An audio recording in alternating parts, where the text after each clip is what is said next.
So we should be, just missed that. Give it a few seconds. Sorry, everybody, we're just getting it together, going live. We want to make sure that everybody can see us. We're just about to get started here. Hey, Michael. He can't, I don't know if he has it on. He doesn't have video on. Yeah, he doesn't have the video on.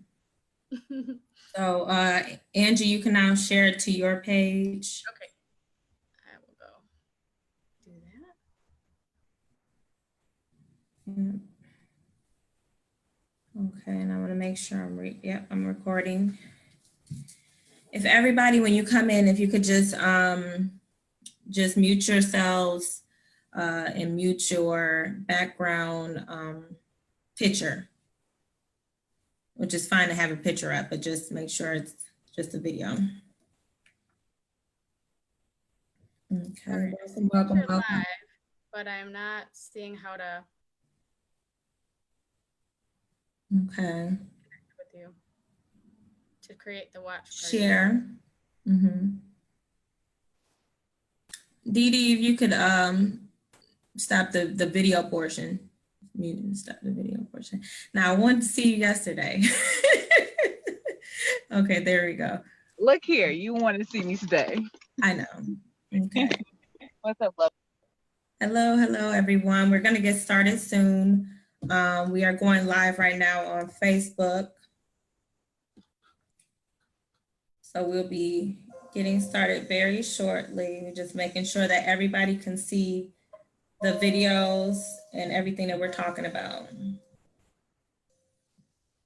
Okay, so while Angie gets set up on her Facebook Live, I want to present our first video, which is going to be through my iPad, but we're going to work with it. Okay. Our deepest fear is not that we are inadequate. Our deepest fear is that we are powerful beyond measure. It is our light, not our darkness, that most frightens us. We ask ourselves, who am I to be brilliant, gorgeous, talented, fabulous? Actually, who are you not to be? You are a child of God. Your playing small does not serve the world. There is nothing enlightened about shrinking so that other people won't feel insecure around you. It is not that we are inadequate. We are all meant to shine as children do. We were born to make manifest the glory of God that is within us. It is not just in some of us, it is in everyone.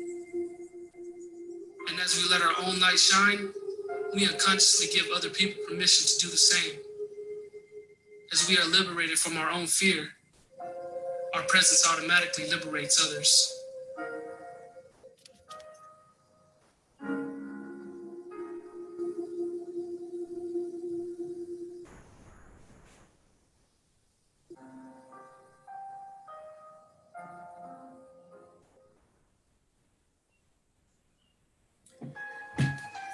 I think that's a good place to start. Angie, are you all set up?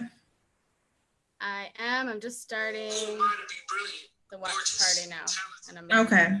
Mute. So as she gets started with the watch party, before we get started in our discussion, we want to have a quick moment of silence for those kings and queens lost through police brutality and white supremacy.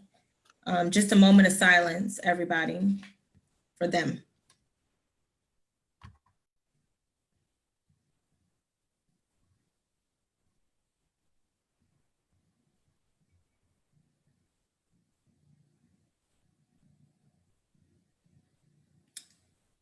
Thank you all for that. We welcome you to this discussion, this very important discussion about white silence and activism. I am your host, Lindsay Mitchell, joined by my lovely co-host, Angela Blanchard, and we're just here to help start the discussion and really hope to plant a seed that helps someone, whoever watches this, that helps someone be able to be a better human being, period, for all of us. All we want is everybody to be a better human being in the face of adversity. So our first topic going into, well, first, before we even go into our first topics, we would like to share some quotes with you. So I'll let Angie start off with her quotes, and then I'll follow up with my quotes, just something to think about, something to consider when talking about race relations in America. So Angie, you got yours?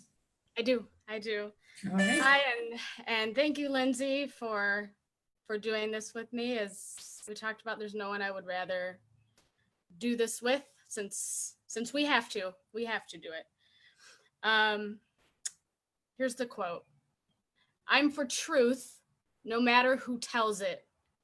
I'm for justice, no matter who it is for or against. I am a human being first and foremost, and as such, I am for whoever and whatever benefits humanity as a whole. Malcolm X.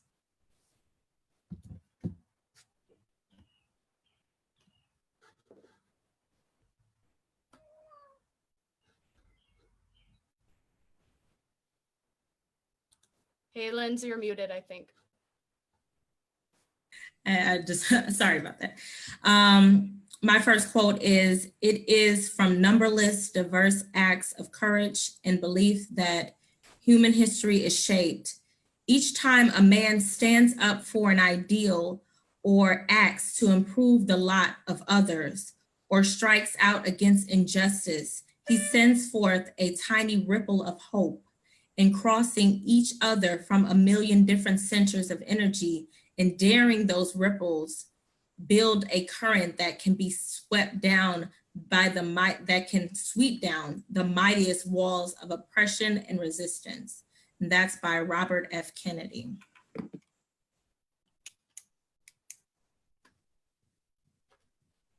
So from there, we'll start the discussion of which we all come and find ourselves at this day and age, which is repeated history that we don't want to have ever, but that is the truth of America, and being here in America means that we have to deal with this type of adversity from time to time, but it is not without our resilience as a people that we are able to come together to make a change and to make dramatic difference in this day and age.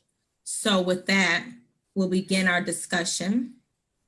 And the first topic of discussion is one that we brought up, and that is understanding why we even came to this point and of having this Zoom, and understanding the emotions that are associated with it. So I asked this of my co-host, Angie, what kind of emotions came up when you started to think about having to do a Zoom about white silence and white activism? Well, to do the Zoom, there's no question about it. It has to be done. These conversations, if we are at all in any way, if we have any tools in our toolbox, including our voice, to be helpful at this time, now is the time to use whatever you have. For us, we have a professional relationship, but we also have a deep friendship that is developed, and a sense of responsibility. And then on the other side of that, so there's no question about me wanting to be here and wanting to do this. And on the other side of that, there comes up a little bit of nervousness, because it is live, it is putting ourselves out there, or myself out there, and opening myself up as an imperfect person on this topic and this experience, and somebody that, although I do feel in a lot of ways my life has shaped me to be someone who can speak on this, I am still learning and growing, and I want to emphasize that I am still imperfect. So there's this, this nervousness that comes up, but it's nothing. And I want to say it's nothing compared to what your community, what the African American community has had to face since hundreds of years. So to me, it's like I told you last night, I'm like, I'm over myself. I'm over it. I'm over my nervousness. Let's go and hopefully affect change. Absolutely, because this is a discussion that needs to happen. It's uncomfortable, you know, as everything that has to do with race relations in America is very uncomfortable because it's a very tumultuous past. It is ever present since the beginning of America. There has been issues and systematic injustice, and there has been slavery, and there has been so much of a twisted past that even having the conversation, and we talked about this last night when we talked about, you know, how to do this the right way and how to open up this conversation to people. You know, I felt that when you said, like, I did feel a little uneasy, and it was from a natural place.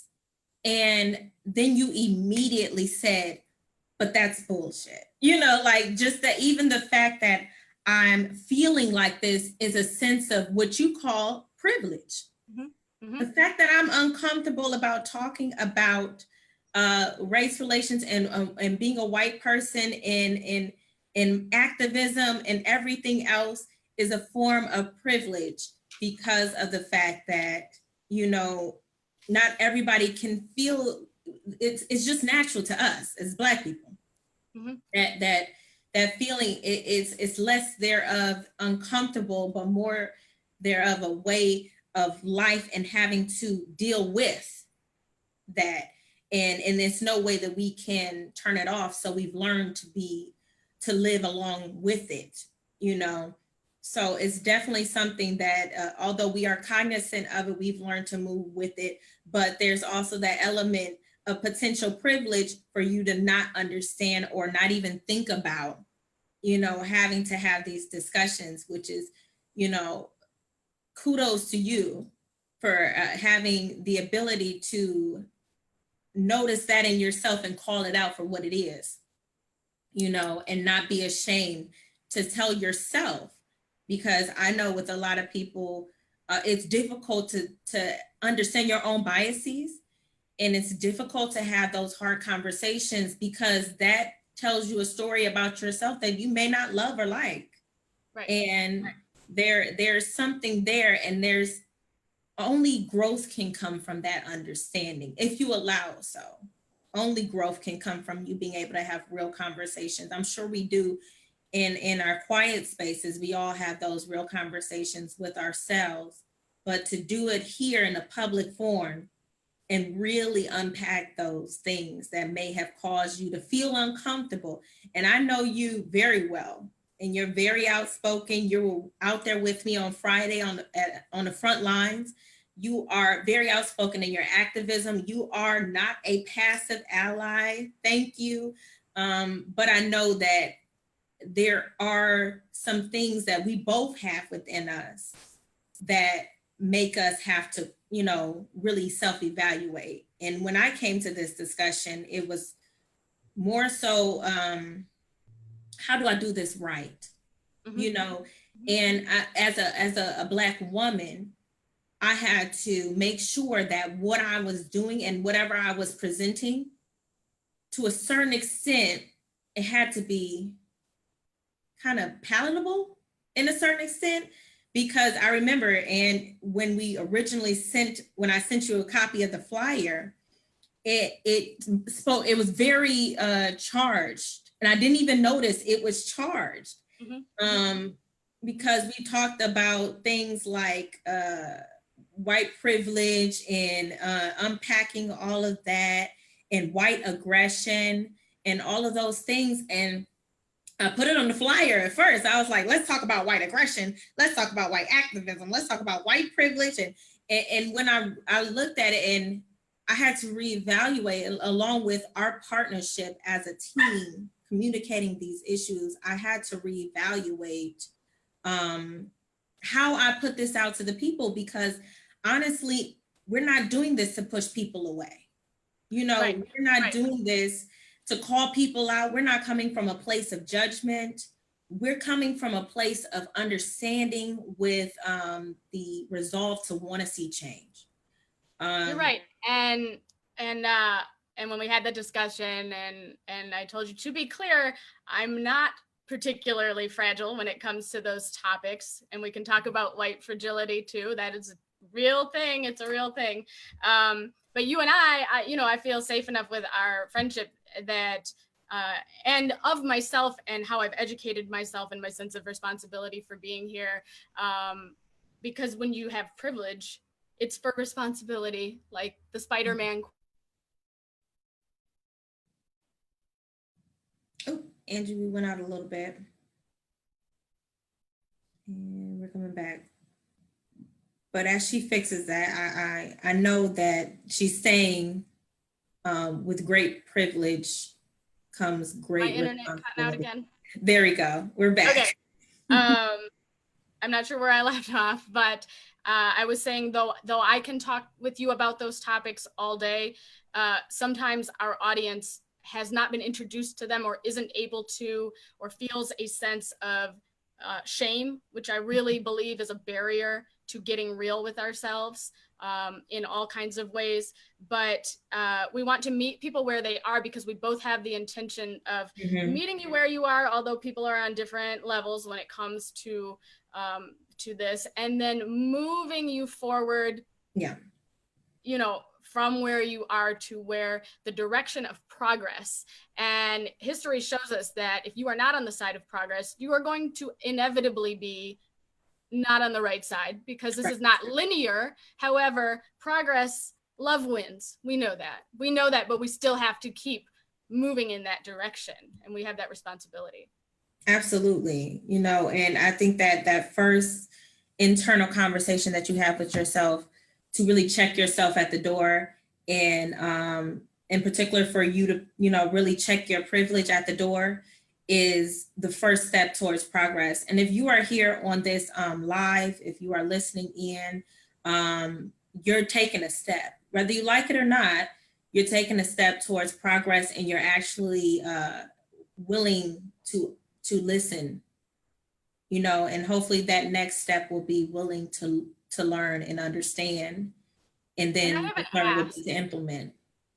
I have an ask of people who are here and who might be a little bit unsure, or, I've never heard of this privilege thing, and or I'm just now hearing it, or I'm just now ready to really admit to it.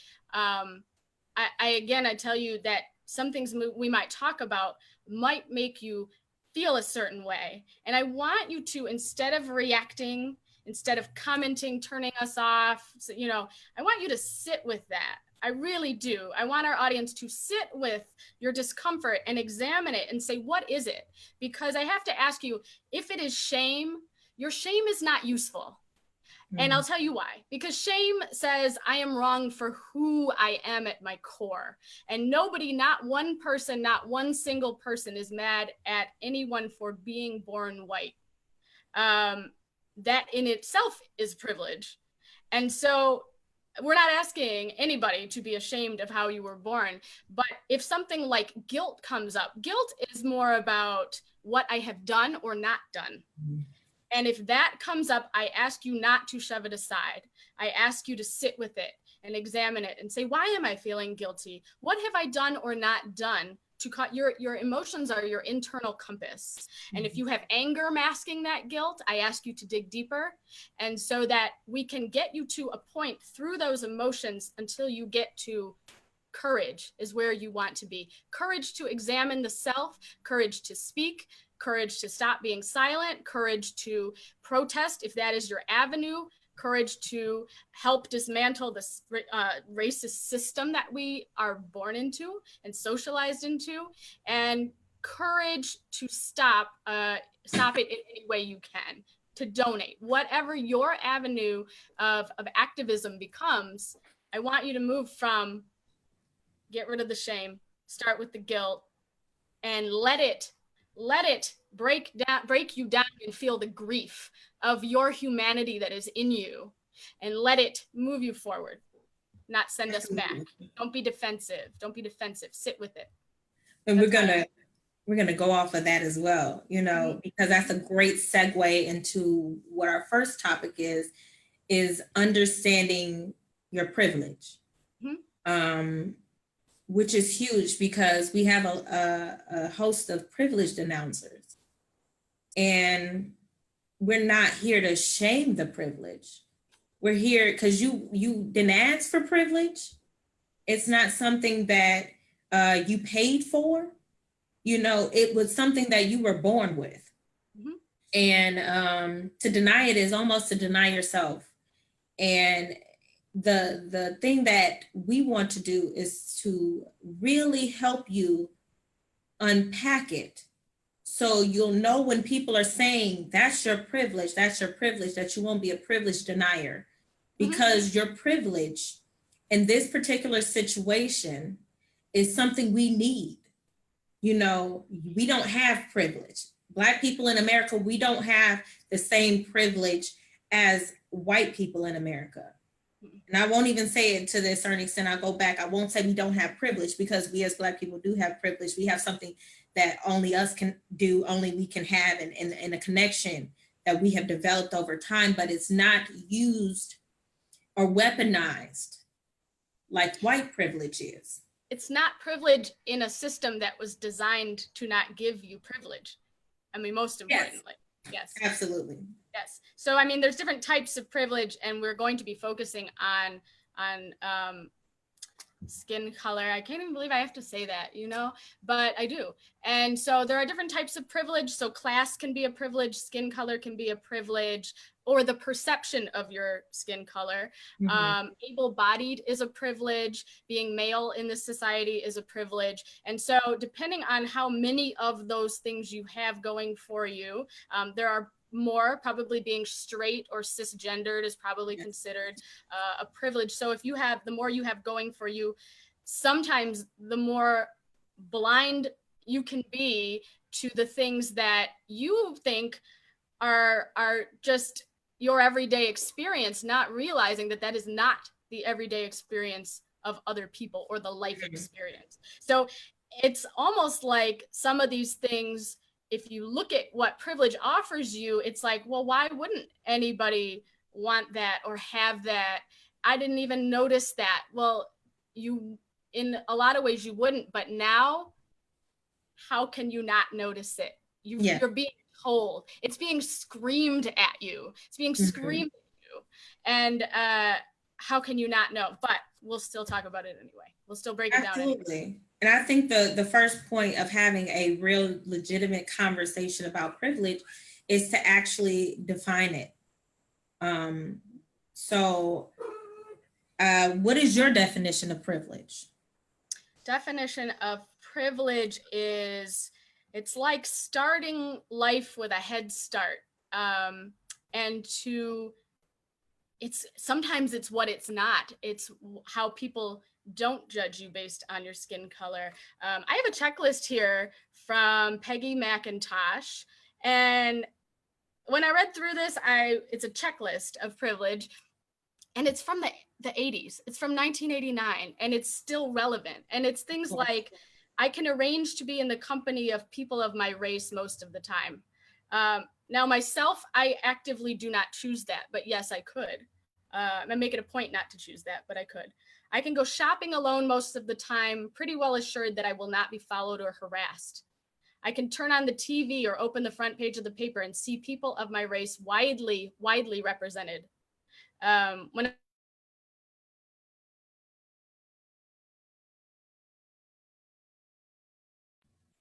We got a little interference, Angie.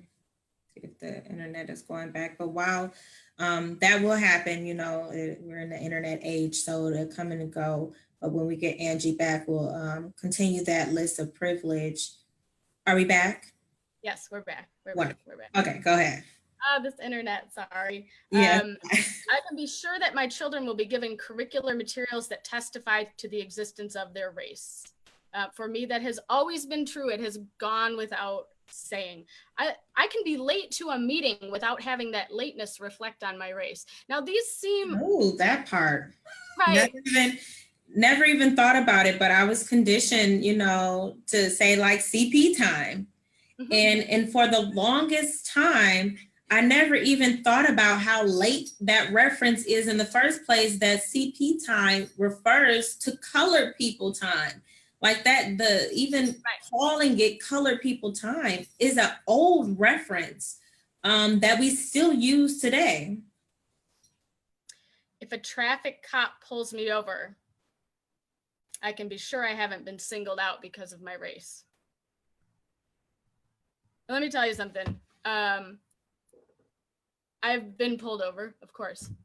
Not once did I ever fear for my safety and well-being for a traffic violation. Not once. And my understanding is that's not the common experience of all people. Absolutely not. I mean, Obviously I've not had, and we talked about this yesterday, because when I think about it, I've watched videos and they've said every Black person that I've known has had negative experiences with the police. Mhm. And when it comes to that, like overall in my life, I have to say that in that way, I come from a little bit of a point of privilege, because at first I couldn't think of any situations where I had negative instances with the police directly. But then I thought about one circumstance, and it was with my moderator in the room. Shout outs to Amber. She's bringing our Facebook questions. So if you have questions along the way, my moderator, Amber, is taking the questions from Facebook Live and she's bringing them over here. So you can insert your questions under the comment section, and she will bring them over here so we can see them, so we don't have to flip back and forth. But back to my story. I was riding with her, and she probably, I don't know if she remembers it or not, but I had been driving her car. We were riding around on 8 Mile between, in between 8 Mile and Ferndale. And we turn the corner and we get pulled over. I'm driving, she's in the passenger seat.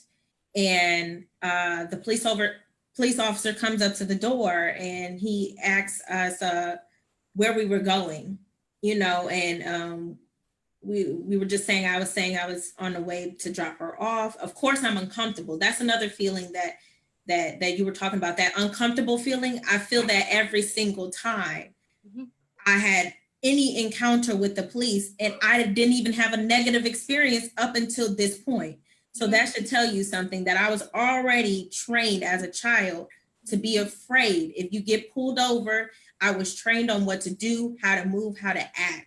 And I had never had an experience. So at that point, I was already high, and, I had my tensions were high. And I'm sitting here with a white girl, in the passenger seat. So he's asking us where we're going. And as he's giving, because I didn't know why he pulled us over, and I didn't have the mind to ask why we got pulled over. I just didn't have the confidence back then that I do now. And even so, when people do ask why things are happening, that's a whole nother dynamic, because then it becomes, who are you to ask me, why am I pulling you over, but beyond that, as I'm talking and I'm telling him where we're going, he's kind of being very dismissive of me. And then Amber sits next to me and she says, well, my dad's a police officer. And he sits there and he stands there and he says, well, why didn't you say that? And he lets us go. Like everything that I was saying didn't matter. Nothing that I said could have changed the tides. But because here's this white girl saying that her father is a police officer, he let us go. Right. So I've experienced that was like jerk cops, but that's the extent of it, like a jerk. And it's not cool, but that's not the same thing. And I want to say, and again, that's privilege. Yeah. And I'm hearing people say, and I don't even want to repeat it, but it has to be. So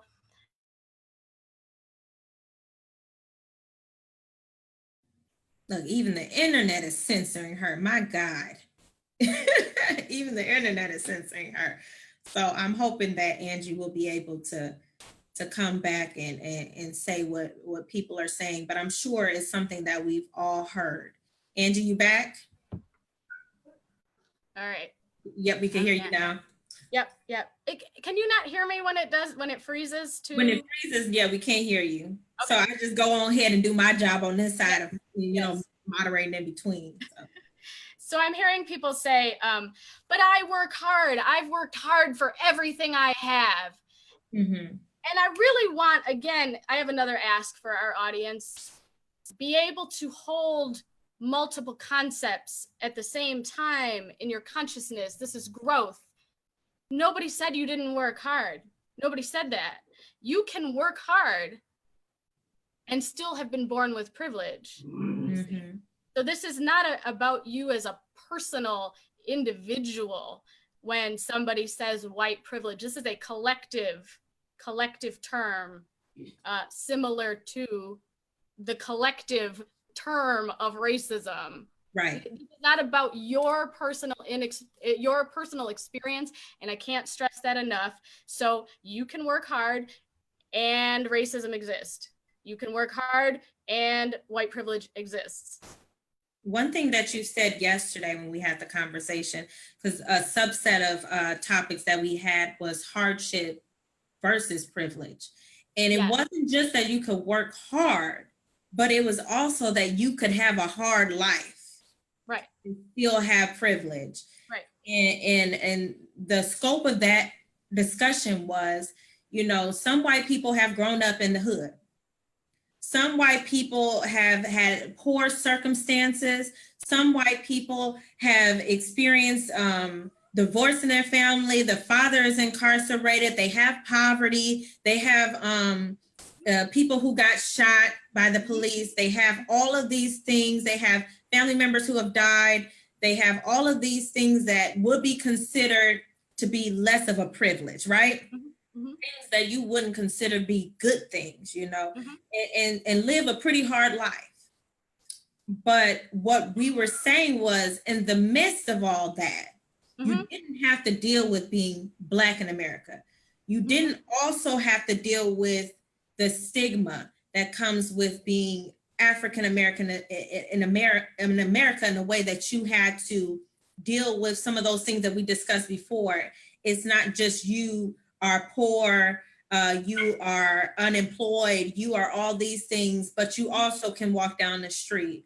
But you also can put your hand in your pocket when talking to the police, and they don't automatically think that you are reaching for a gun. Like, there's also a point of privilege that you carry, that Black people carry that, and they carry roles of poverty in certain instances, and they carry other things on the weight of that. So imagine trying to rise above that and rise above being having poverty, rise above having to be incarcerated, rise above all of these other systematic things, but also have a government and a system put in place to make sure that you aren't excelling. And you can't take it off. Rise above. You can't say, take a break. You can't say, like, I can say, I don't feel like protesting today. I'm going to take a mental health day. That's all. That's fine. But that's also privilege that I can turn it off. Right. And also I talked to my friend about this, about being able to experience the full spectrum of being a human being, even if it means making bad decisions as well. And so I wanted to share something because I've been reflecting. And so they talked about George Floyd allegedly using a fake $20 bill. We don't even know if that's true. It was just the alleged, why there was a call in the first place. And I thought about myself.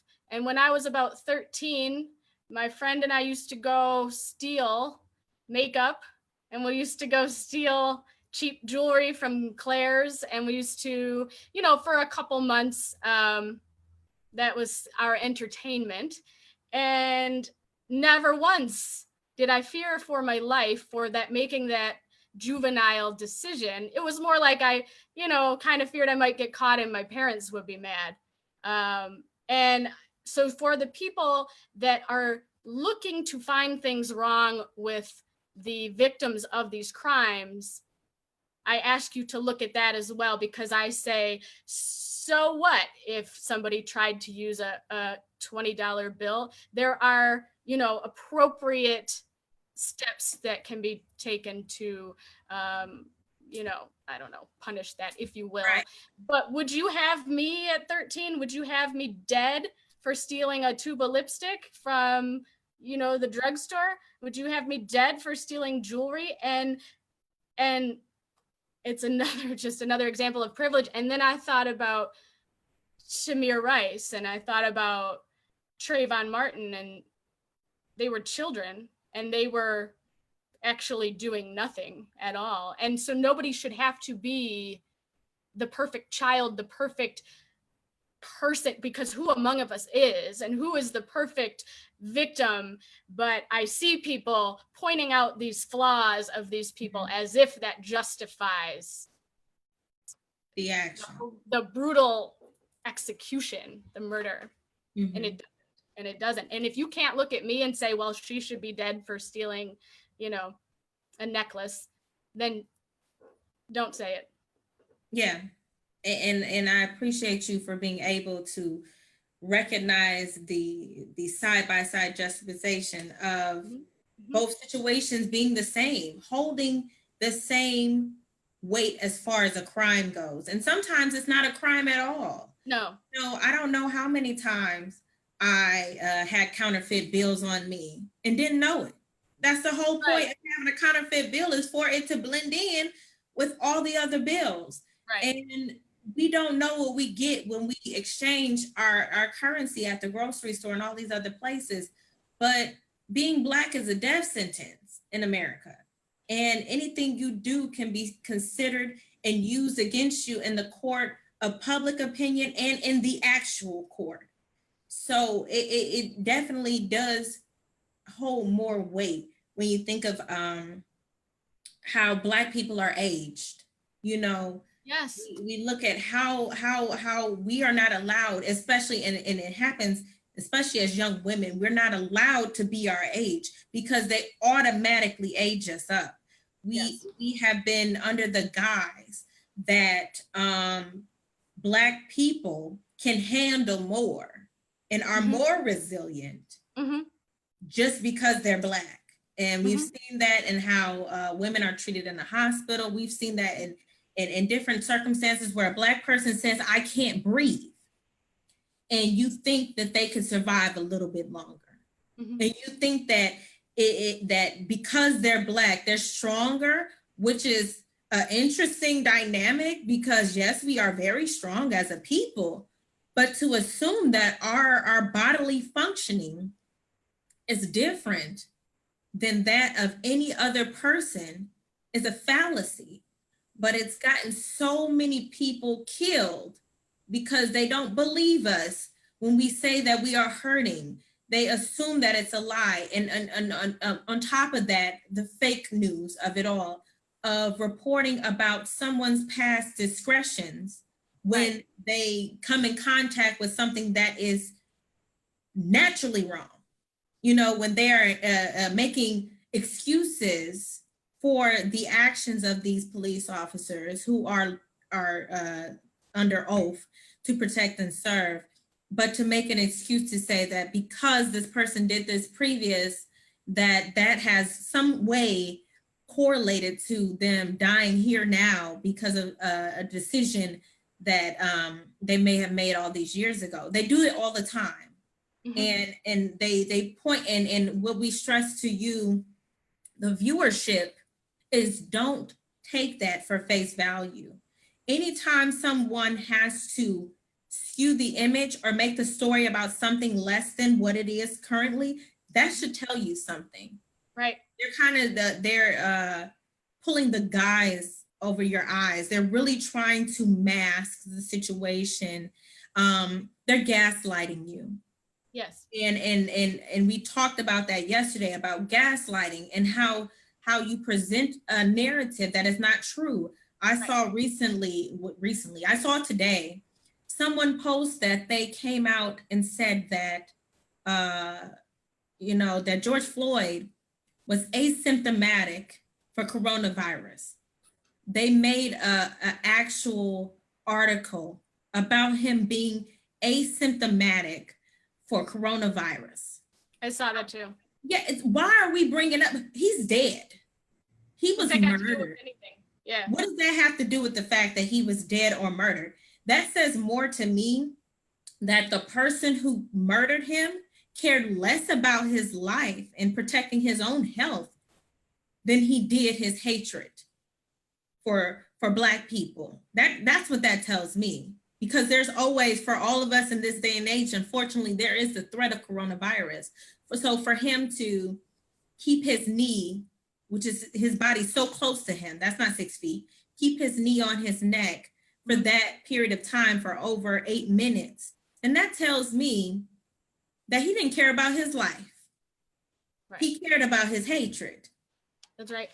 Yeah. That's gaslighting, people. If you see that out there, if you ever see someone skewing the story or telling something else or trying to use someone's previous crimes to connect to a situation that does not involve that, even the like of that type of activity, that's gaslighting. And you have to be aware of that. Word up. If you don't know it, look it up. It's an important one, and it happens frequently. In your personal relationships, but also in your government, your media, and I'm not here to bash the media or the government, but no. I'm going to freely criticize the things that I see that need to change. Absolutely. And just to know, if we're talking about unpacking all of these things, then understand that we want you to be a educated body. We want you to be a aware human being of what could be happening. And because that's a part of that point of privilege, is to be able to ignore some things or to take the news as their message and take it for face value. And we can't do that anymore. We can't afford to sit idly by and be fed things that are just downright wrong. Mm-hmm. They can justify anything that they do through the media and through how they present a story to a person that is to you a stranger. Mm-hmm. Mm-hmm. They are a stranger. To me, he was a stranger, but he is so much more than just a stranger. He is a person who was living, breathing, a brother, a father. He was a lot of things, but he didn't deserve, and none of them deserve, because he is not the first and, won't be the last, unfortunately. But that, don't let them confuse you. Mm-hmm. Mm-hmm. I think really, Lindsay, and we talked about this yesterday, it really comes to the root of where you're starting from. When you saw the image of him, where did you start from? Because if you're already starting from a place of, he is different than me, he is other, he is maybe potentially this bias that seeps into us. If you were looking for reasons for George Floyd to be wrong, to be bad, then that is what you will see. If you are looking at him as a human being, and I think my whole life, and I've told you, I have had the opportunity and privilege in a different way, but to meet all different kinds of people. And what keeps being reinforced to me is that in general, most people, I see them coming from a place of general good, well-being, wanting the same things, wanting to take care of their families, wanting to laugh, wanting to, live that entire spectrum of human, the human condition. And that's how I view people. So I don't look for him to be wrong. I look at what's wrong with this picture when I saw that on the news, when I saw his killing on the news. But if you already have that bias in you towards Black men, you will find reasons, and they will be biased. They will be based in bias. You will find reasons to be in fear. You will find reasons to other. You will find reasons that you know, To he justify, deserved it. basically. And in that same instance, you find reasons to go back to your regular life. Yes, you're right. And You to excuse it. be Yes. made to feel uncomfortable. Right. And nothing about this should make you feel comfortable. There, and that's a great segue into our next topic, which is white silence. And how we need people, to understand that white silence is violence. It is. And I'm glad that people are starting to put that out there, and I'm glad that people are starting to chant that and bring a awareness to the fact that you doing nothing is you doing something. Mhm. You're standing on the wrong side. Mhm. And Right. Go ahead, Angie. Oh, sure. Yeah. So the white silence thing is the epitome of privilege. Oh, I don't want to get involved. I don't want to pick sides, like there is a side. This is good and evil, if you ask me. And the whole, like, people that might even be generally nice people, kind people, good people for the most part. Of course, we're all a mixed bag of, so labeling ourselves good is flawed already, but we're all a mixed bag of our actions and viewpoints and decisions, right? But if you claim to have friends,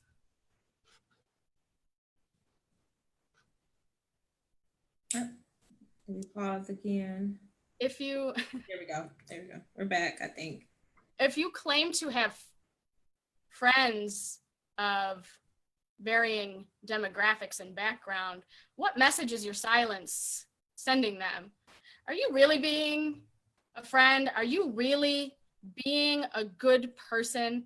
And we're going to talk to you too about the different things that you can do. Mm-hmm. You know, if protesting is not for everybody, certainly not everybody is able to or has the desire to do that.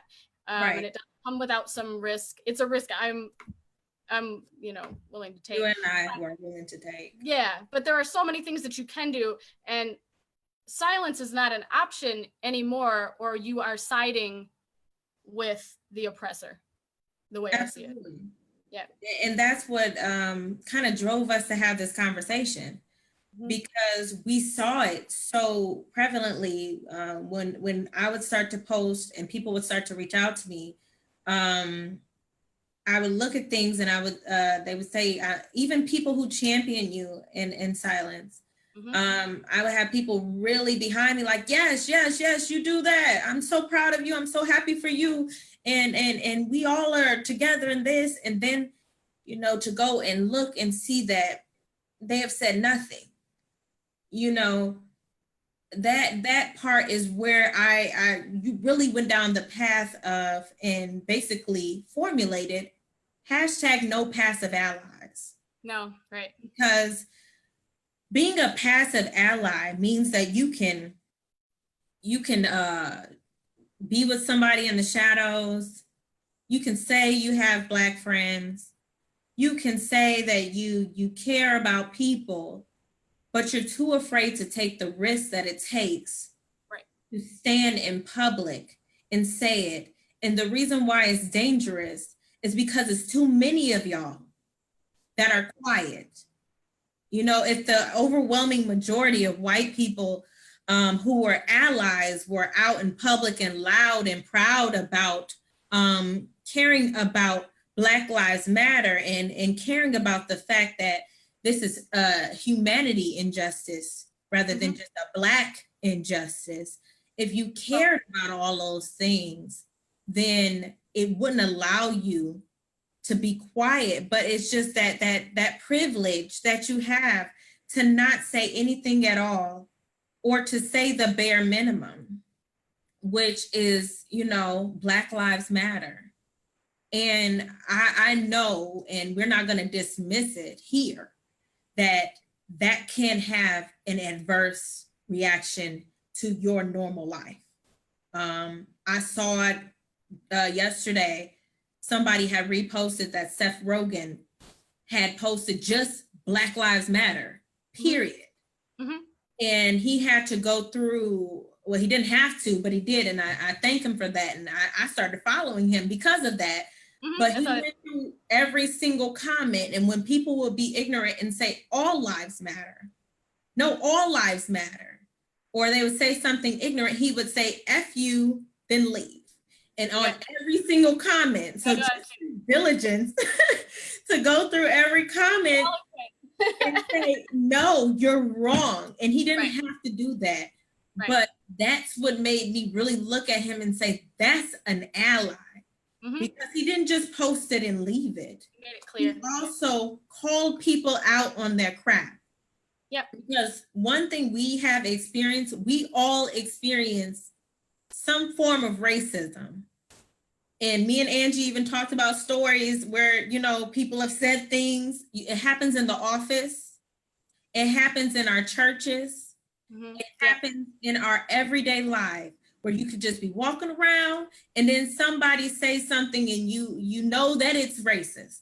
You know that somewhere deep down inside, they are saying something that whether they are cognizant or not of it, it could be hurtful to another person. And what do we do in those situations? Do we address it? Right. Or do we just, which is basically violent, because you're perpetuating this because you're not saying anything and you know it's wrong.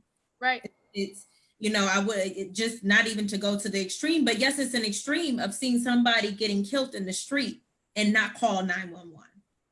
And even though that's such a large, and you would think it's such a grandiose example, but these things happen where people get killed and people don't say anything.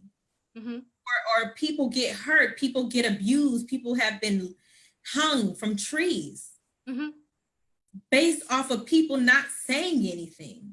So in that way, yes, it's very violent. And I'm so sorry that that happened, and it's horrifying, and it's taken way too long. But right now, a line has been drawn. And if you are not speaking in some way or showing your support, then I question really what's going on, because I don't know your motives if you're silent. So are you silent because you're complacent? Are you silent because you are in agreement? Are you silent because you're, you know, don't think it's important? Or a lot of people that I know that tend to be silent, it's because they are conflict avoidant in their personal lives, first of all, and they don't speak up for themselves, let alone another.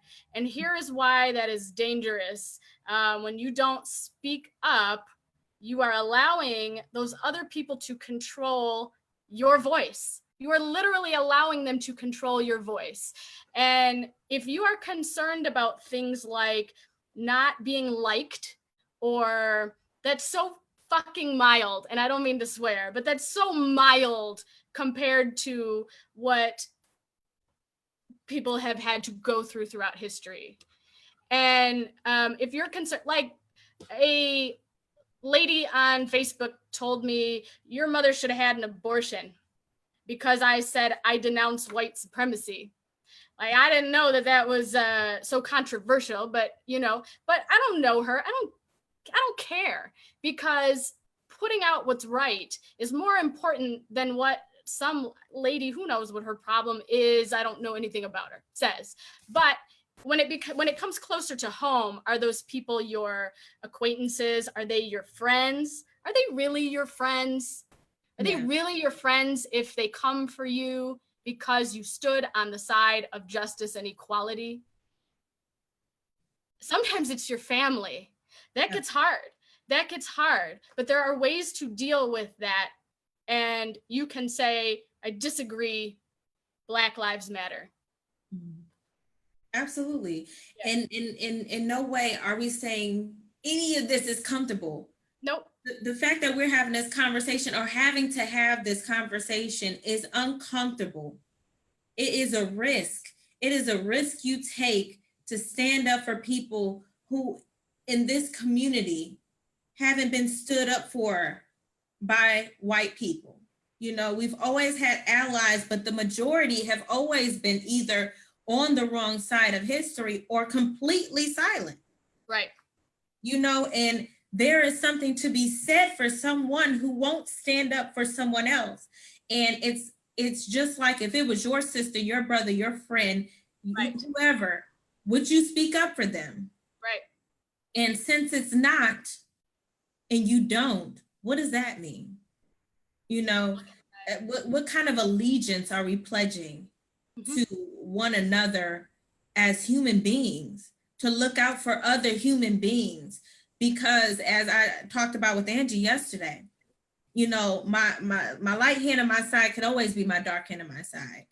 You just got the right flip of the coin that it just so happened to be the white people in privilege, because it could have easily been the other way around.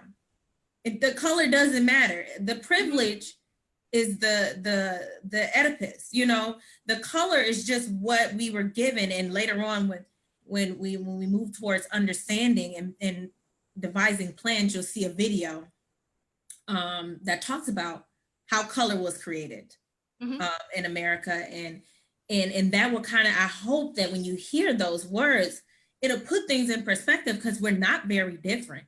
You know, we're not, as far as our makeup, we're not very different outside of the skin tone. Of course not. Of course not. That's ludicrous that anybody thinks that in 2020.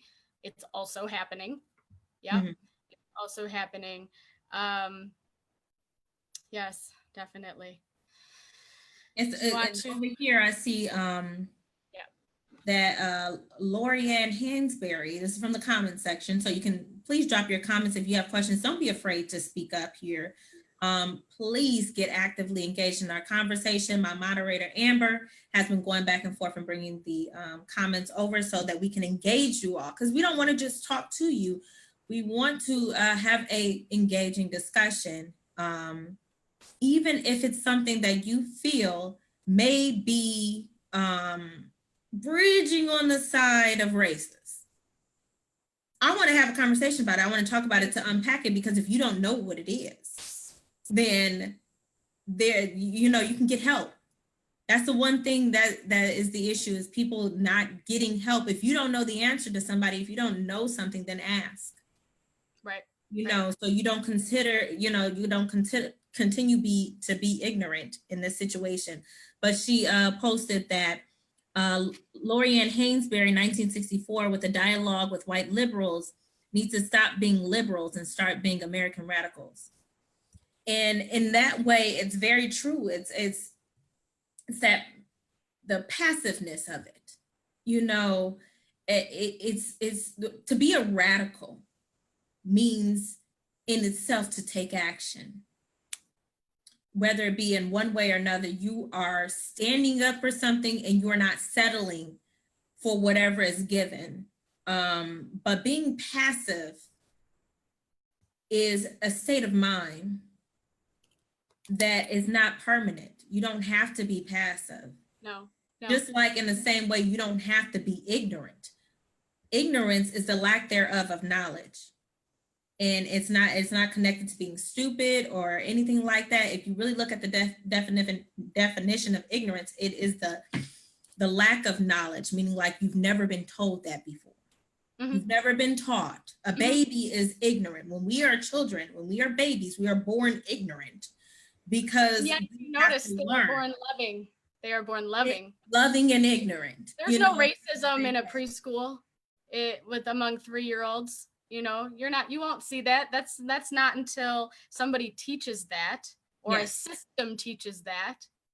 And so we can let our children be our teachers, because in some ways, through their lack of understanding of the system, they already have all the love in their hearts that they need and the knowledge that they need. We are born perfect beings, clean slates, and somebody has to come along and teach us this and unteach it.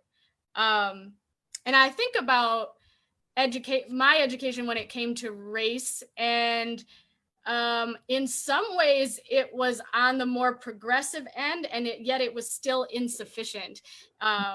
And I see, but that's because we're also being taught by our parents, who are kind of already behind the times, in the sense that by the time we grow up, the world will be different than what they're teaching us at that point. And so even people who are well-meaning and had these conversations probably fell short of what it would mean in 2020. And I see that in general, among most white people that I encounter, racism equals bad. And racism became this shameful label of the bad people that do overtly bad things, criminal bad things. And so, you know, most of us, people that I know, that this is my own experience, we're taught to denounce that. But what we didn't see was the covert racism, the low-key racism, the underhanded, the comments that you're like, well, is it or isn't it, you know? And so if you call that person a racist who says something stupid, they automatically, it triggers their shame, because racist equals the bad people. And I'm not the bad people. That's where they go. And they have this cognitive dissonance where they need to then defend their ignorant statement or thought. And that we have done an insufficient job educating people on what it is. Right. And so I ask, when somebody corrects you, if you get corrected and there's more of that happening, to, again, not jump to that ego defense, not jump to that cognitive dissonance, and just look at what you said and listen more and ask questions, you know? I've had to do it in my own life. Like I was telling you yesterday. About the examples of when someone says something to you out of correction, that probably is more than likely cultural related, that you may not understand. Right. It's not an affront to you. It's not offense to you. It's not to bring you down. It's a point of education to be able to understand in a way how that person sees that act that you have committed. Black people get it all the time, particularly Black women, when it comes to our hair, to the point where it's literally had to come out with songs like "Don't Touch My Hair." And it's just more so acknowledging that it's not that we are hating you and we don't want you to touch us, period. I mean, as in a bubble of people, most people don't like to be touched. No, near their face. Who likes to be, especially a stranger? Right? Who wants to be touched in any way by a stranger? And to know that that touching is coming from a place of which is ignorant, but it is directly related to the texture of my hair because I'm African American. That you want to experiment with me, to see what that feels like. Like, imagine someone coming up to you to do that. And you could say under this comment form all day, I'd be fine if somebody touched my hair. I'd be fine with that. But that negates the point. I don't think anybody's ever done it to me. Maybe my mother. Yeah. Or my boyfriend. It happens to us all the time. You know, no one's ever done that to me. Can I touch your hair? No, that doesn't happen to us. So we really can't say, I'd be okay with it. It doesn't happen. Yeah, you haven't experienced it in value. I know plenty of Black women in this chat right now who could tell you 5 people who have tried to touch their hair. And it doesn't make you a bad person because you're inquisitive, because you want to learn and you're interested because it's different and it's new. But it's just understanding that that's directly in relation to my race. Why are you violating that person's boundary? Why do you feel that it is okay to violate that person's personal body and boundary in any way if you are not on that level with that person? Exactly. And you also have to understand the history of experimentation on Black people. That goes all the way back to slavery, when they used to experiment and try to justify saying that the brain size of the average Black person was smaller than that of the white man. that goes all the way back to that history. So you trying to experiment by touching that person's hair, it goes deeper than what you think. And although we don't always think that deep, there is always those undertones, and there's always some underlining things going on that make you think that that's okay, you know. And it goes back to that system of ownership and being able, like, to say, I can do this to you, you know, and have that power. And sometimes, and depending on who the person is, they may feel powerless, and they may even say, sure, you know, but, and they may feel a ways and they may not. Some people are whatever, fine. But just know that there could be a dynamic there where that person's having an internal thing going on in their head, like, what is this? What is happening? You know? Mm-hmm. And you don't want to push that on someone. You don't want to push that idea of what it could mean to have somebody in your space doing that to you. And I hear you saying that when you're doing that you're not just touching hair, you're potentially touching a collective pain, Yeah. body.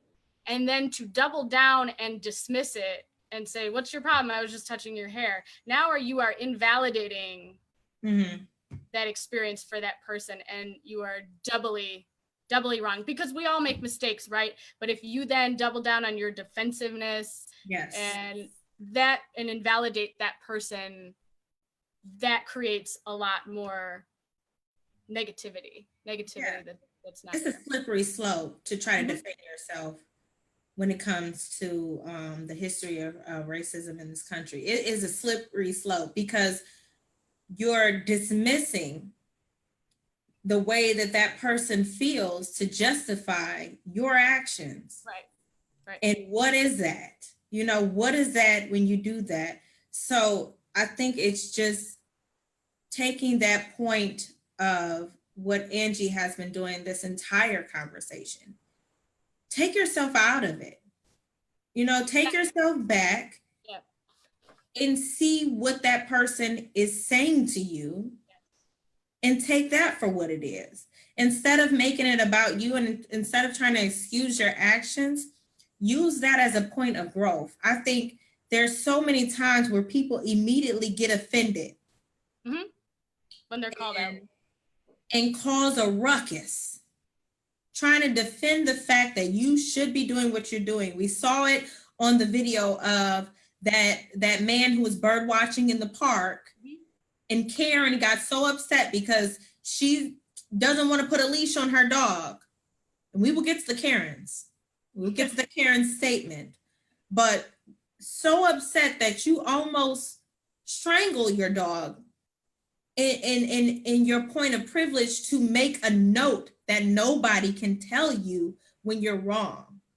Even if there is a literal rule in place, a sign in place saying that you're wrong. If this person's telling me that I'm wrong, they're telling me that I'm a bad person, and I'm not a bad person. They're telling me that here it is.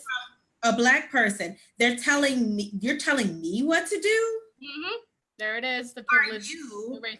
And even to the point to say, I'm going to call on you. I'm going to tell them that a Black man, and what she was really saying is, I'm going to tell them that a Black man is here trying to tell me what to do. And how dare he? I am a white woman in America, and you don't have the right to tell me to put a leash on my dog. That's the message it sends. Yeah, that is what it says. That's the problem. I don't understand that, but I will do I don't understand being her, but I will do my best to, tell you what I've observed in the so-called Karen. Exactly. Oh, we lost you for a minute. We're coming back. It'll come back. But in this scope, because we're leaving white silence. We're moving into being a proper ally, which is necessary. But before we leave white silence, and I have somebody in the comments says, Karen was well aware of her privilege when she knew her perceived fear in the phone call could be used as a weapon against a Black man. I agree. That's absolutely what it looked like. I think my mic got muted, but I was saying if Karen is the worst thing you're being called in your lifetime, Karen is more calling out a behavior, Yeah. a way of behaving. I've heard people say, my name isn't Karen. No, no, ma'am, your name isn't Karen. Your behavior is Karen. Right. It's been personified as this is a white name. Right. That usually you don't find too many Black Karens. Right. Along with Becky's. But it's using that name to personify and place a name to the act of doing so. That's the same people that don't seem to notice that they've used Shaniqua in a derogatory way, or you know, Maria or whatever. Jose for Latin women, you know. It's just a term to categorize the action. And although at this point, when people say it's uncomfortable and you don't like the term Karen, well, then that says something as well. And imagine the term from nigger. Right. Imagine how hard that hits, because that actually has a foundation in violence and people being stolen from their country. Right. So imagine the weight that holds, and people know the weight, just like she knew the weight of if she called the police officer on this Black man by specifically saying that he was a Black man. She knew that her weight was being thrown, and she knew that she had the police in her back pocket, and more than likely, if he didn't videotape it showing that she was being erratic and that he was nowhere near her at the time, this could have easily been an Emmett Till. You're literally sicking the community because they've weaponized the police. You're literally sicking them onto this man. Right. And you don't have control over what happens when the police come. We don't want to hear you come back and say, oh, I didn't know they would do that. Right. We don't want to hear that, because at that point, it's gone. The person is lost because of your ignorance, and you can't come back from that. You can't pull back. So that's when you think like that, is bigger than the word Karen. You know, infinitely worse. Infinitely worse. The things that the act of being a Karen, to think that could result in somebody dying because you couldn't have it your way for that one more moment out of your point of privilege. Right. Karen is in response to a set of behaviors. That's how the name came about. And so to me, if you're more offended by Karen than you are about Karens and their behavior, again, you have priorities mixed up.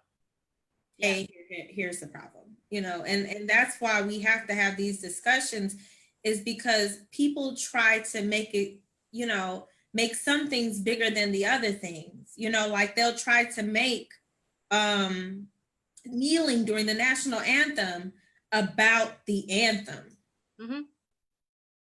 It's not about the anthem. It's about the protest of what the anthem is supposed to stand for all people. The hypocrisy, drawing attention to the hypocrisy.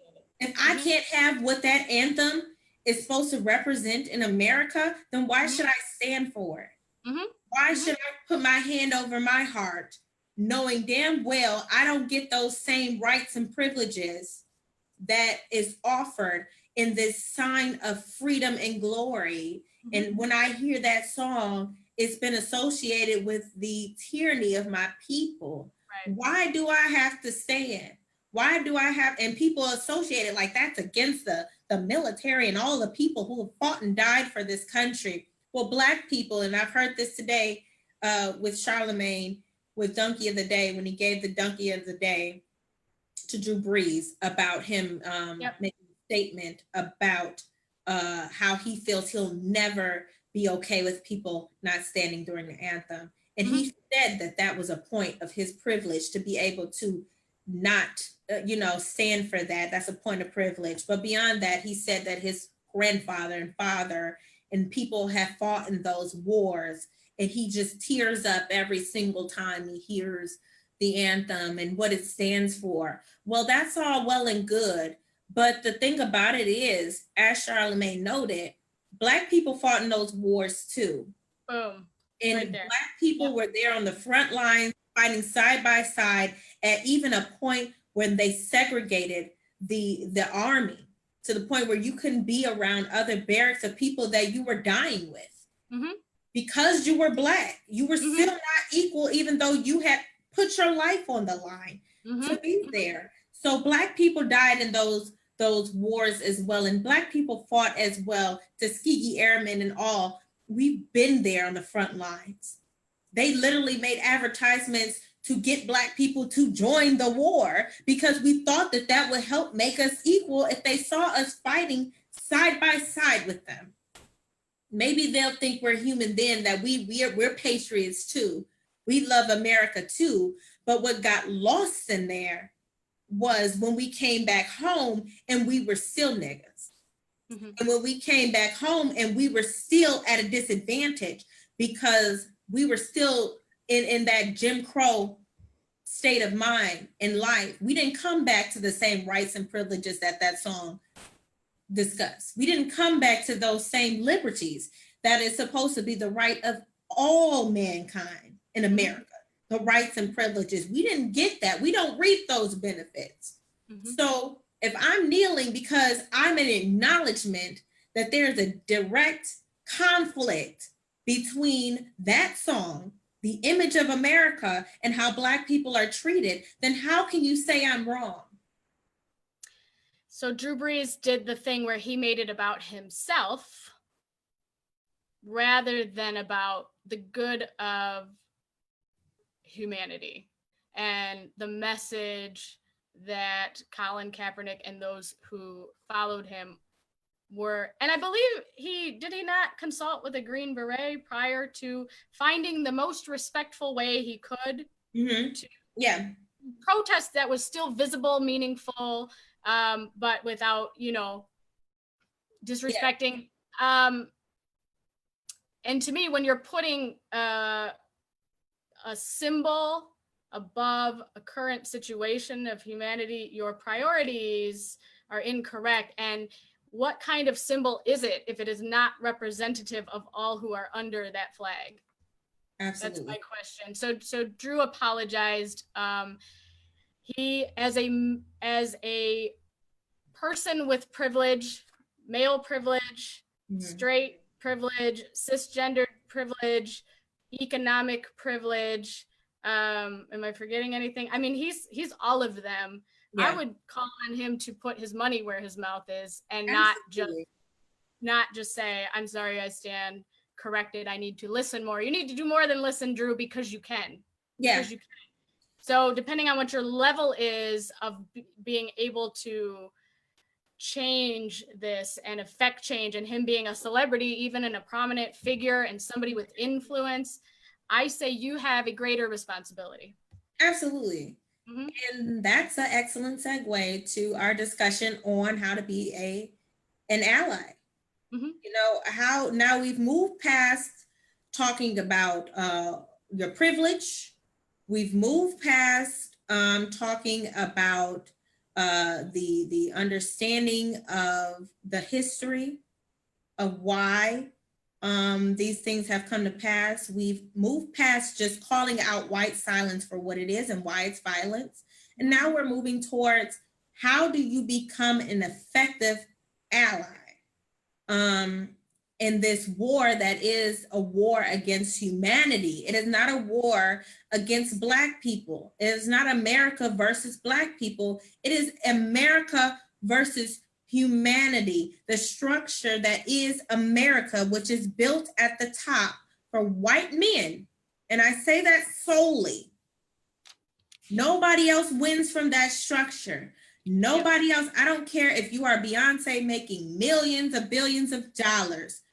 You are not at that top precipice. Nope. You control the dynamics of what befalls you. nobody wins from that structure, but white men first.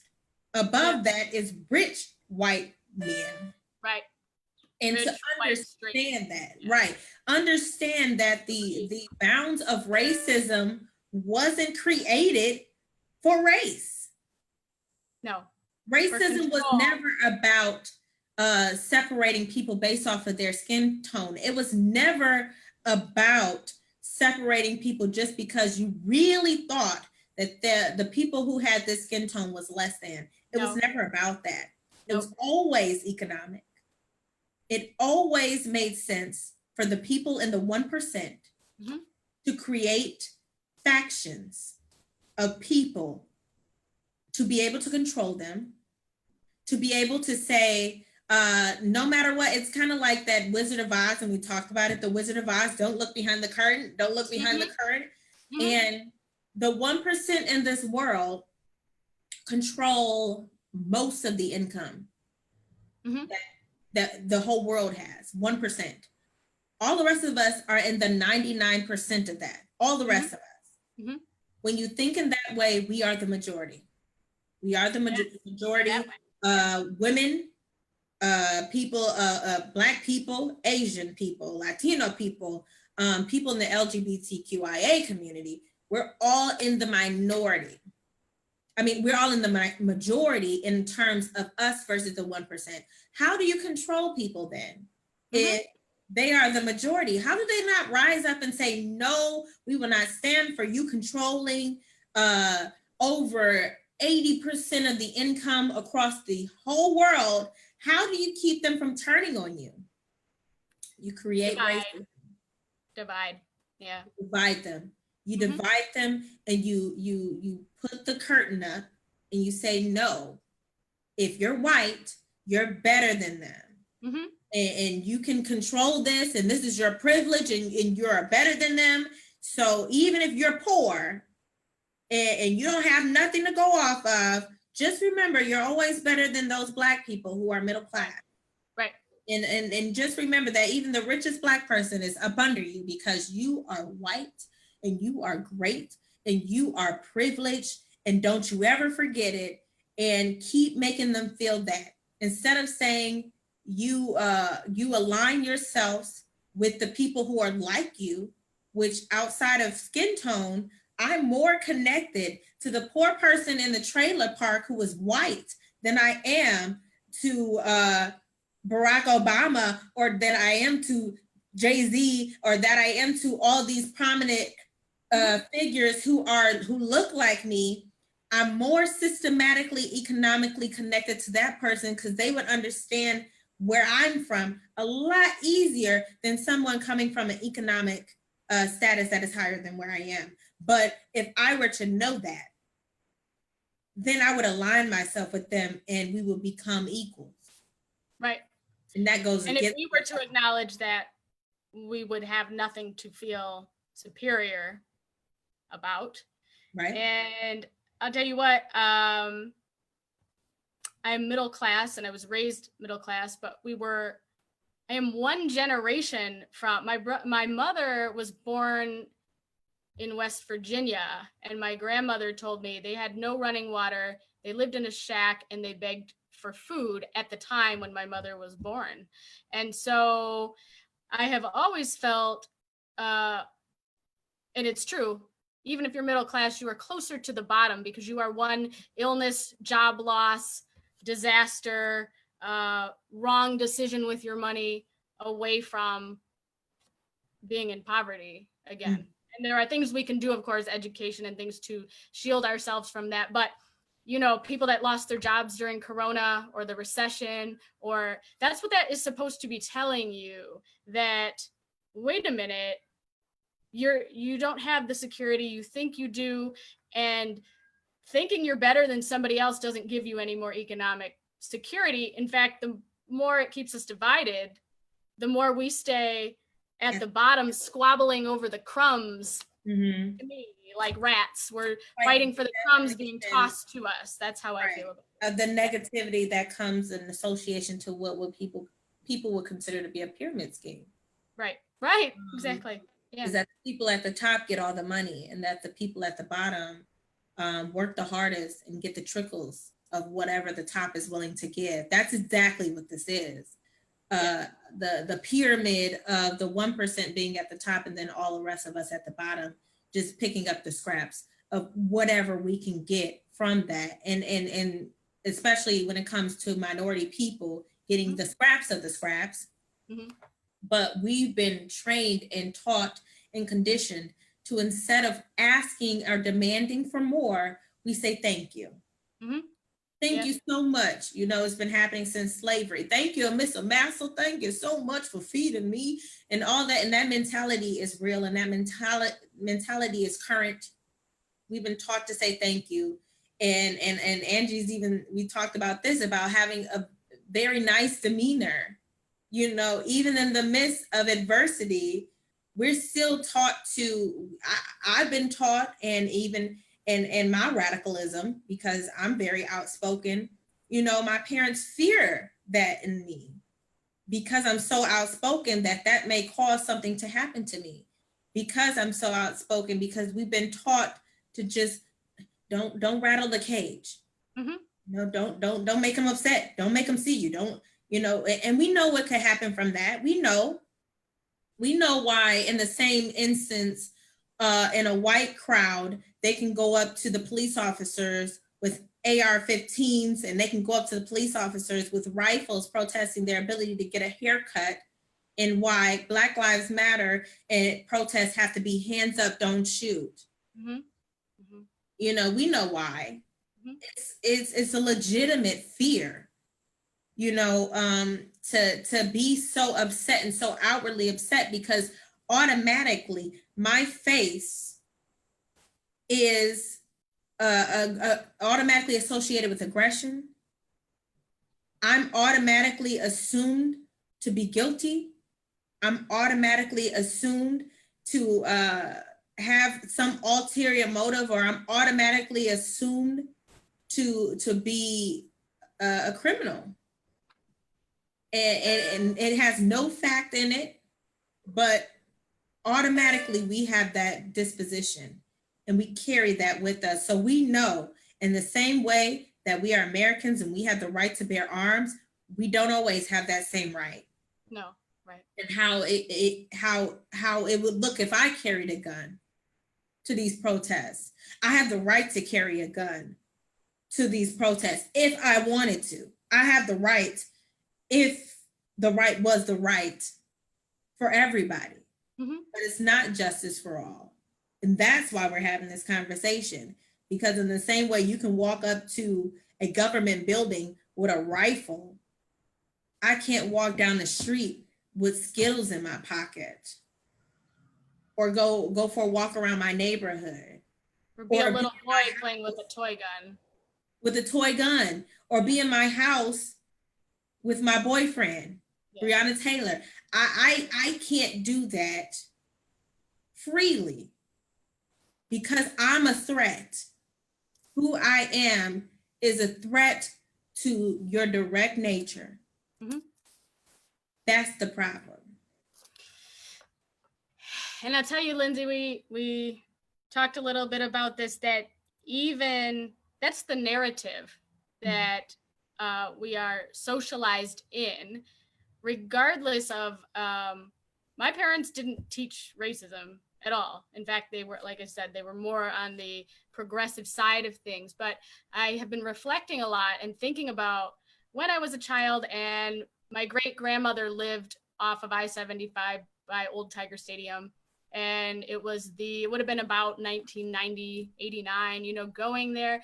And I remember just as a kid observing my dad's demeanor change. Like, we have to lock the doors and we have to, you know, we're going to Detroit, the city. And I didn't know, I lived at 11 Mile in Van Dyke, so fairly close, but something happened when we would cross over that 8 Mile border, if you will, because it was and still is in a lot of ways. And so I watched his demeanor change, and he never told me who to fear, but as a kid, you see other people who look differently than you, and you see your father in this weird tense fear. And that's like, okay, so what message is that sending me? And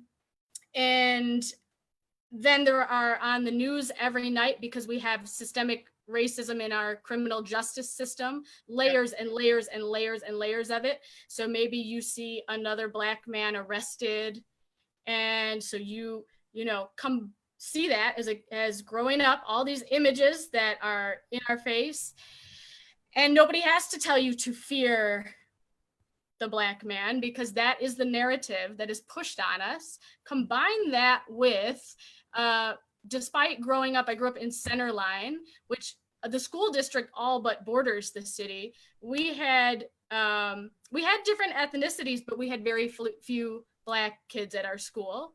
So combine that with me not having experiences, you know, growing up with Black classmates and friends. And, you know, I was an adult when I went to Wayne State before, you know, I developed friendships, real friendships with Black people. So by that time, that narrative has been pushed for 18 years. And nobody told me ever to be blatantly racist ever.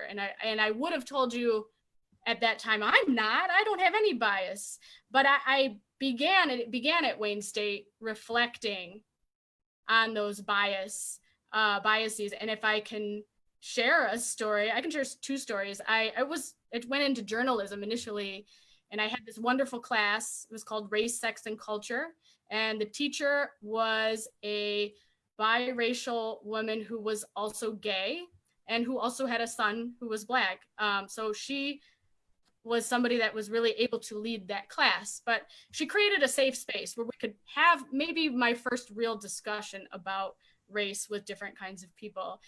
And we had to say where we were from, and the class would say the stereotype of where you were from. And I remember saying, well, nobody knew where Centerline was. So I said Warren, and they said, oh, racist white hillbillies. And I was like, well, we're not. And then I was like, oh, yeah. Because I started thinking of, you know, all these things I had heard. And that's when I had heard about a young lady in my class talked about being pulled over with her father driving because he matched the description of somebody who had robbed a 7-Eleven apparently. And she said, we were all dressed up and the whole car was full because we were coming back from church. So a man and his wife and his 3 kids in the back seat in their Sunday best matches the description. Right. And so I listened. And I think that is the first step to becoming an ally, is listen and educate yourself and put yourself in positions where you will grow. And you will only grow if you are uncomfortable, because if anybody's comfortable hearing a story like that, you know, and that's the first time I heard about it. I was probably about 19 or 20 or so. The second story from my college years was in the same class. We had to go volunteer, because the idea was, if you're going to be a journalist, you better be used to interacting with people of different faiths, ethnicities, cultures, etc. So we had to pick from a list of groups or community centers and go volunteer with people that, and she said, it has to be some kind of group that you are not affiliated with and have not, you know, largely been around. And I picked Ferndale. I picked the LGBTQ Community Center Affirmations. And I really, this is me walking in like, oh, piece of cake. This is close to my house. I'm gonna, you know, I'm a college student. I'm gonna knock these volunteer hours out. I don't have any bias in me. And as I parked my car and I was walking across the street into the building, in my head, I thought, oh, I hope nobody sees me going in here. And then I was like, wait, oh, that's the lesson. That's the lesson. That's what she wants us to examine ourselves and how we feel. And of course, it was a different time. And Oh, sorry. I'm muted.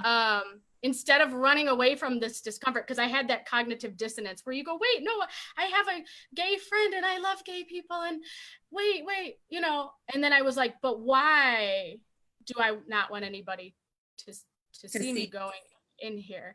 And that started a journey of internal, you know, digging deep, and I advise people to take that journey inside, because it will have all kinds of benefits, but you are less effective if you still have those biases, and we all do because of the way we are conditioned. And it doesn't make you the overt bad person racist that we talked about earlier. You can be a good person who has friends and loves people, and you can still have biases in you, and it's worth examining. It's worth examining. Absolutely. And that is what that first thing she said, to being a good ally, active listening, you know, seek to understand and not just hear yourself speak. You know, that's a great way to developing a good relationship with, you know, moving towards justice. Because if we're only looking to see our side of things and we're only justifying our side of things, then we're not looking at the issue as a whole. So I think putting yourself aside and actually listening to the voices of people of color, then you will find yourself educating, like the same way that she felt when she walked into that LGBTQIA center and thought, if somebody sees me here, they're going to associate me with being gay. Right. You know, that was 16 years ago, and yes, I'm still learning. And I'm still learning things about myself, about things that are the little things that are there. You know, it's underlining. It's things that make you uncomfortable. Like, we're all placed in those moments. If it's not just for Black people, we have moments like that as well. I have experienced moments like that, where I'll be walking down the street and I'll see a group of young Black people and I will cross the street. Hell, I'm sure, you know, everybody has had this experience where you naturally, because we're not blind or deaf to the news either. Right. Blind, and I've been having this ongoing discussion, and I'll call it a discussion and not an argument. But I've been having this ongoing discussion with my uncle and a couple of other people of the generations that have come before me, about Black on Black crime and what that represents. And I've spent a multitude of time, people who know me know, I spent a great bit of time like debunking the myth that, you know, the Black on Black crime myth is not a myth saying that Black people don't kill Black people. That's not the myth. Right. The myth is the actual connection between Black people and crime, to actually put a race on top of that and make it a thing. Because we just call it crime. Other races. And white people just why do they have the privilege to just call it crime? And or let me, when it's about us, we just call it crime. Well, with anybody. When it's about Black people, we call it Black on Black crime. Yes. Yeah. Right. That's the problem, you know, and that's what I try to stress to the older generation, because we self-deprecate and we bring ourselves down, and we try to point the finger at ourselves. And there are issues within the Black community that run strong and deep and well, and they have a history. It doesn't negate the fact that there is crime in the Black community. Right. No. And that Black people can kill other Black people.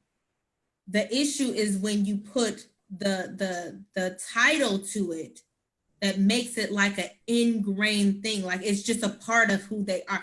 That's a Black person and crime are one and the same. Black on Black crime, you hear it. It's together, it's the title of it. It takes it beyond what it was intended to do, which was to explain the actual situation, that it was a Black male or a Black female whom killed another Black person. Right. And even beyond that, to get down to the real root of what it was a person who killed another person. Right. Honestly, that's the and root. That is kind of going back to what we talked to about being able to be that full spectrum of a human. And like white people are allowed to. Does it seem like it only mutes when I start talking? This is right. You're trying to tell me something? Come on, internet. I know. Can you hear me or no? Yeah, I can hear you still, so you can Okay, still. well, okay, there we go. So that whole spectrum of human existence where that white people are allowed to exist along that without anybody calling attention to their whiteness until recently, but it's due. So if a white person kills people, or let me think, shoots up a school or commits a mass shooting, people go, oh, mental health. He must have a mental health problem, and that might be so. But the privilege is that up until recently, their whole race, nobody said, "Oh, white on white crime. Why don't you stop killing each other? Then we'll listen to you," right? Because that's the implication, and that doesn't happen. And I explained that recently to somebody that there is no such thing as black on black crime in the way that the narrative has been pushed. And that's that on that. We will not have this conversation again about this, because there is a way that we bring ourselves down by the way that we categorize our actions. And we do hold ourselves to more of a standard than America holds themselves to, as far as the responsibilities that they owe to the communities, but more so the Black communities, because they've been neglected. We hold ourselves to a higher standard, and we are made to believe that we have to be the ones that go in and have to police our communities, and we have to be the ones to fix the problem. And what are you gonna do? And you can't ignore it if you're looking over here and you're holding someone else responsible. Well, what about over here? Why don't you hold your own responsible? Right. So the white person's narrative, and that's the media's narrative, of how they excuse the actions done by people who we've voted for, people who we've put in place to protect us. That's their way to excuse it. You can't even take care of your own house. You know, so why are you holding us responsible if your house is on fire, or if you're doing all this bad thing? That's how they excuse it. That's why I try to educate people on that. It's not to dismiss that there are some issues within our community. There are issues in every community, but to also understand the systematic injustice and the things that are related to those issues that could have caused the tides to turn to more of a survival instinct, rather than just it being based off of your own volition to want to be a murderer. See, right. That's the difference. And like she says, that point of privilege that we really have to keep coming back to is that ability to be, even have the choice of whether you are to kill someone or not is privilege. Yeah, you can do shitty things and nobody calls you on. Exactly. People do shitty things all the time. Yeah. But even to the point of, I can't, there's a point where I don't have control. I don't have control over if I'm Black or not. I don't have control over the family that I'm born to. I don't have control over the environment that I'm raised around. I don't have control of it, the fact that I don't see many people in positions of power that are through their degree. I see people in positions of power through their drug selling, and they're driving nice cars. I don't see people of power. I know more people incarcerated than I know went to college and got a degree. I don't have control over that. I don't have control over that systematic injustice that causes me to not have the same access to education that other people of privilege have. I don't have control over that. I don't have, you know, and people try to look at the outliers and the people who make it out of these communities and say, well, he did it. You know, he is the outlier. He is the one exception, and there could be multiple exceptions, right, to a system that's been holding down the majority. Everybody don't make it out the hood. There's a reason for that. And it's not because they didn't try. You know, so there has to be some accountability to people when you start to persecute your own and hold them to a certain standard. No, hold America to a certain standard. Hold the government to a certain standard. Hold the people who put the powers that be that have made the redlining and have placed people in areas that are subsequently underfunded, and you hold them accountable. You hold them accountable before you start blaming the community for not taking care of their own. Because all we're trying to do out here is survive, most of us. I'm in a point of privilege that, and I know my privilege of being raised as a young Black girl with a two-parented home, two good Black parents who raised me and my sister to appreciate education. They pressed education in our minds. They made us be able to think on our own, and they showed us a foundation, and that's a privilege. They work hard enough to keep us in I would even say, because if you look at the standard of what is ever considered middle class, maybe even lower middle class, right next to 8 Mile, we weren't too far from the hood. I'd say 2 steps across the street and we were right there in the hood, but they made a way for us. And that's our point of privilege in how we were raised, and how I can sit here from my place of privilege and know that I'm in a different position than even my husband is and how he was raised. So I can be hopeful sometimes. I can want to hold people accountable. And that was when I was talking to people who were from different generations. They didn't understand that, and almost made it seem like I was living in a fantasy world. Who are you to think that this is going to change after? And I talked to my dad about this earlier. Who are you to think that this is going to change because of something y'all are doing? What's new about what y'all are doing? Who do you think you are to come in here and expect change? And we have to change. We have to, but they don't. Our society will collapse. That's the other thing. It's not sustainable. The structure can't last. Yeah. Period. Collapse.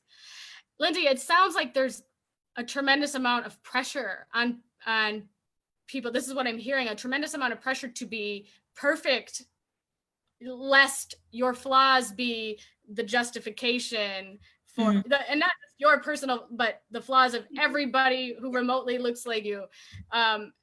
And that's the justification for the treatment. And that's so wrong, and it's so backwards. And if I were a statistician and I didn't know what the different ethnicities or races meant, I would look at the numbers and I would say, something's wrong with the system here. Not something is wrong with that group of people. No, because that goes back to that place of coming. Where are you coming from? Are you coming from a place of all people want this generally the same things, like life, liberty, the pursuit of happiness, a drink on their birthday, or worship how they want, etc., take care of their families, be generally good people in general. Then if you're coming from that place, then you say, what's wrong with the system? If you're coming from a place of othering people by the way that they look, you will say, oh, it's that person's fault. Pull yourself up by your proverbial bootstraps. And I hate that. I hate that saying. Yeah, it's ridiculous. Such a dismissive lack of comprehensive understanding of what's going on. Absolutely. Yeah. So to teeter back to activism and to bring us closer to the end and our point of our whole discussion, because it's been remarkable, and I hope people are still commenting. We still have our moderator in the room. Shout out to Amber. If you have any comments along the way, please post them. We can we're getting to the point where we're getting to our point, but please post them so we can be acknowledging it. We had a comment that said it's completely dismissive and diversive to respond to turn a message about injustice into a discussion about the flag, or turn a message about Black Lives Matter into All Lives Matter. Agreed. It's completely dismissive of the point and the pain, and diverts the attention away from those who are suffering. And it must be Absolutely. infuriating. It And is. we are seeing that fury right now. Yeah. And that's why it goes without saying I don't condone violence, but I also don't invalidate rage over injustice either, and I never will. Right. So to me, I say stop making that the thing that pushes the progress. Stop making that the thing that works if you don't want it, you know, to the powers that be. Absolutely. If you don't want that, then don't ignite that. And I saw a great video of a woman who said, you taught us this. Yeah. You know, we can't stop this. You created this rage. You created this anger. You brought us over here and you controlled us through anger and rage. Right. We didn't come up with this on our own. You taught us this. Product you taught us how to do all this rioting and all this other stuff. You taught us how to, you planted the seed of anger in these people, but you didn't give them the right to use it. And you told them to be nice. And you told them that we had to hold ourselves to a higher standard when you didn't. And that's the burden that every Black person feels, to have to constantly choke it down. Mm-hmm. It'll come out eventually. That any of this is okay. None of this is okay. None of this is comfortable. And I hope everybody's uncomfortable. But none of this is comfortable. But we've been taught that we have to present in a way that doesn't threaten white people and doesn't make them feel like we are being aggressive. We were never the aggressors, ever. But yet we have to prove time and time again that we are not the aggressor. People riot after come in peace, like literally like aliens. We come in peace. Right, you know? right. And it's just not the case. It's just not the case across the board. So I think for allies, what I personally would like to see is active action. You know, one was to listen. Two was to is to engage. Mm-hmm. You know, engage in dialogue. You know, once you stop listening, or well, you always keep listening, but once you have established the listening, start asking questions. Mm-hmm. Start finding out, and it doesn't have to be of your Black friend. No, please. Please do your research. And me and Angie talked about this because she had brought up and I'll let you bring up the example of the woman in her. Oh, I had seen a post about a woman, and I don't know her personally, but it was like this feel good. I had a conversation with a man who owns a business who came over to repair my wash machine. And I want to be like, ma'am, are you aware that man is a captive audience? He's in your home. You are paying him for a service, and he's a business owner. So his business is dependent on things like reviews and whether you pay him or not. So that is not an appropriate time to bring up that conversation. So just so you can use it to say, look what a good person I am, job well done. And I would say, don't do that. There are podcasts, there are books, Me and White Supremacy, I'm reading it now, White Fragility. There are resources, there are, history, learn your history and the real history, not the one written by the people who wanted to shape the narrative, because there's a lot of things missing or skewed from that, unfortunately, and that's in our education system. But my point is, don't burden people who you don't have an intimate relationship with or a close relationship with in this time, or really any time, but especially in this time of emotional heaviness. Don't make people re-traumatize themselves either. Yeah. That's what it is. So don't do it, Karen. Stop, Karen. Don't do that.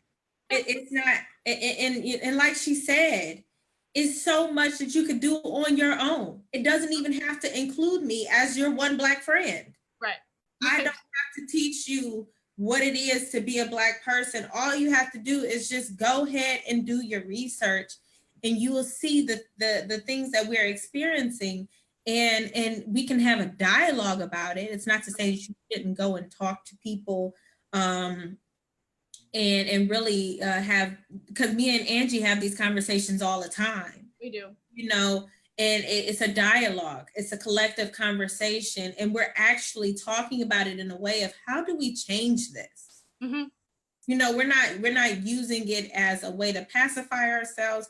We are No. actively working to change it. And that dialogue is a start. So, listening, Right. do your research, educate yourself. Work You on yourself. out there, work on yourself, Look tear for down your biases. Look for them. Look for them, acknowledge them. Don't be afraid. It's not shameful to see something in yourself and say, I don't like that. It's just like when you eating something and you taste it and it's sour. You're like, ugh. You acknowledge that and you try to do better. You'll be a better person overall. Be a if better you look person. You will. All understood each other a little bit better, we wouldn't have so many of these conversations. No. And seek to understand, and continuously be a student of mankind, because mankind changes, our needs change. So continue to understand people. And then when you act, now we get into our actual activists out here. Power to the people in the streets. Yep. Power to the people. I've seen more white people out in these protests. I know there's some white people in the watching this video who have been out there, strong allies who are wanting to do something and they can't just stay at home. They have to get out here, and we need you. The visibility is beautiful, but beyond that, the protection is great. Beyond that, the protection and the shield that they know that there's potentially more of their people in the group of people than there are Black people, shields us from a lot of ignorant things from happening. Doesn't shield us from everything, but in those situations, and me and Angie has seen it, being out on the front lines, make sure you guard yourself from some of your implicit bias towards the police. Right. And your bias and your privilege. Because realize when you go to these protests, you're bringing your privilege with you. Right. So when you get all up in antsy and you want to throw something and you want to bang on a car and you want to do all of this, recognize that's your privilege. Because if my Black self started doing all of that by myself with no extra reinforcement, no white people to help me out, just in an audience of my own, right, I would be thrown down, if not shot, and shackled and put into the back of a car quickly, because that's inciting a riot. Right. Automatically. Right. But when you do it, you're just impassioned. Right. You just feel so strongly, and you can't, and that's that white rage that builds up in a way that is not positive. There's a way to skew that to make it positive, but it comes at the sacrifice of the narrative of why those peaceful people are there. Right. It's hijacking the situation, really. You're hijacking something that is not yours. So go and be a supportive person, not an antagonizer. Go and support, ask people how you can support. I agree. Even if you don't ask, open your eyes and look. Right.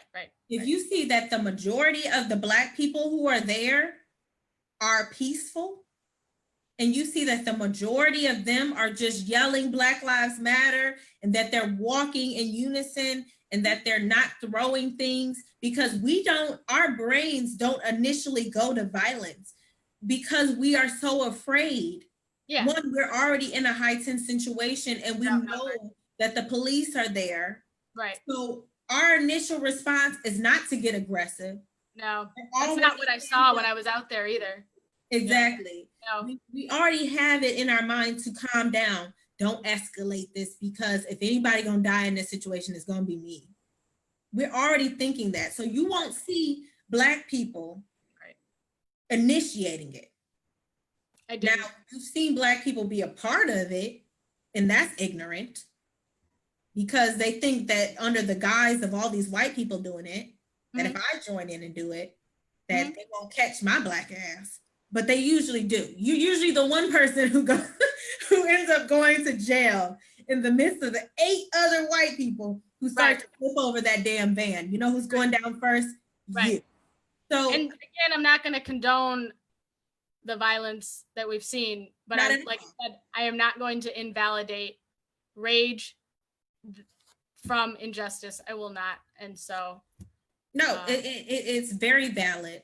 But in that same way, if you're going to come and be an ally and you're going to be an active ally, which we need right, you right, for visibility, we need them to know that we're not the only ones that they're sacrificing if they get involved with right. the protesters.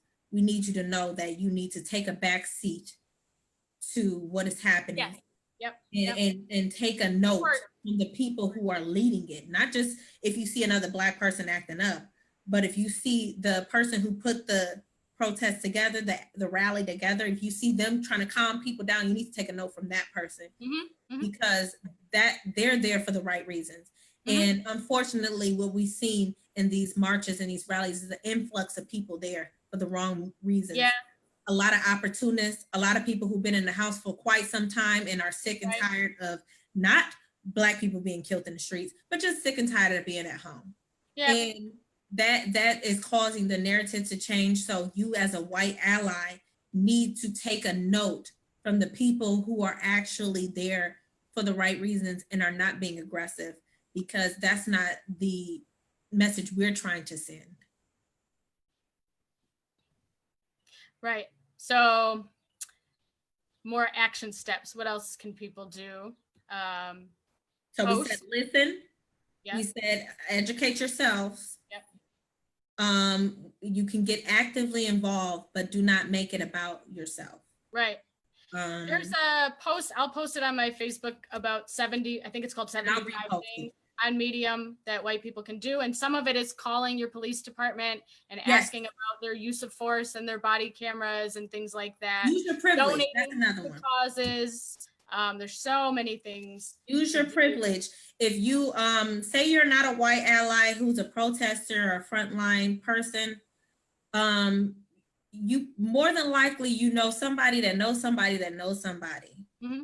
And you, just by being vocal, can get in the ear of someone who will listen, or even you in a group of other white allies can write to your governor, write to your senator, as a white person, I don't agree with this. Right.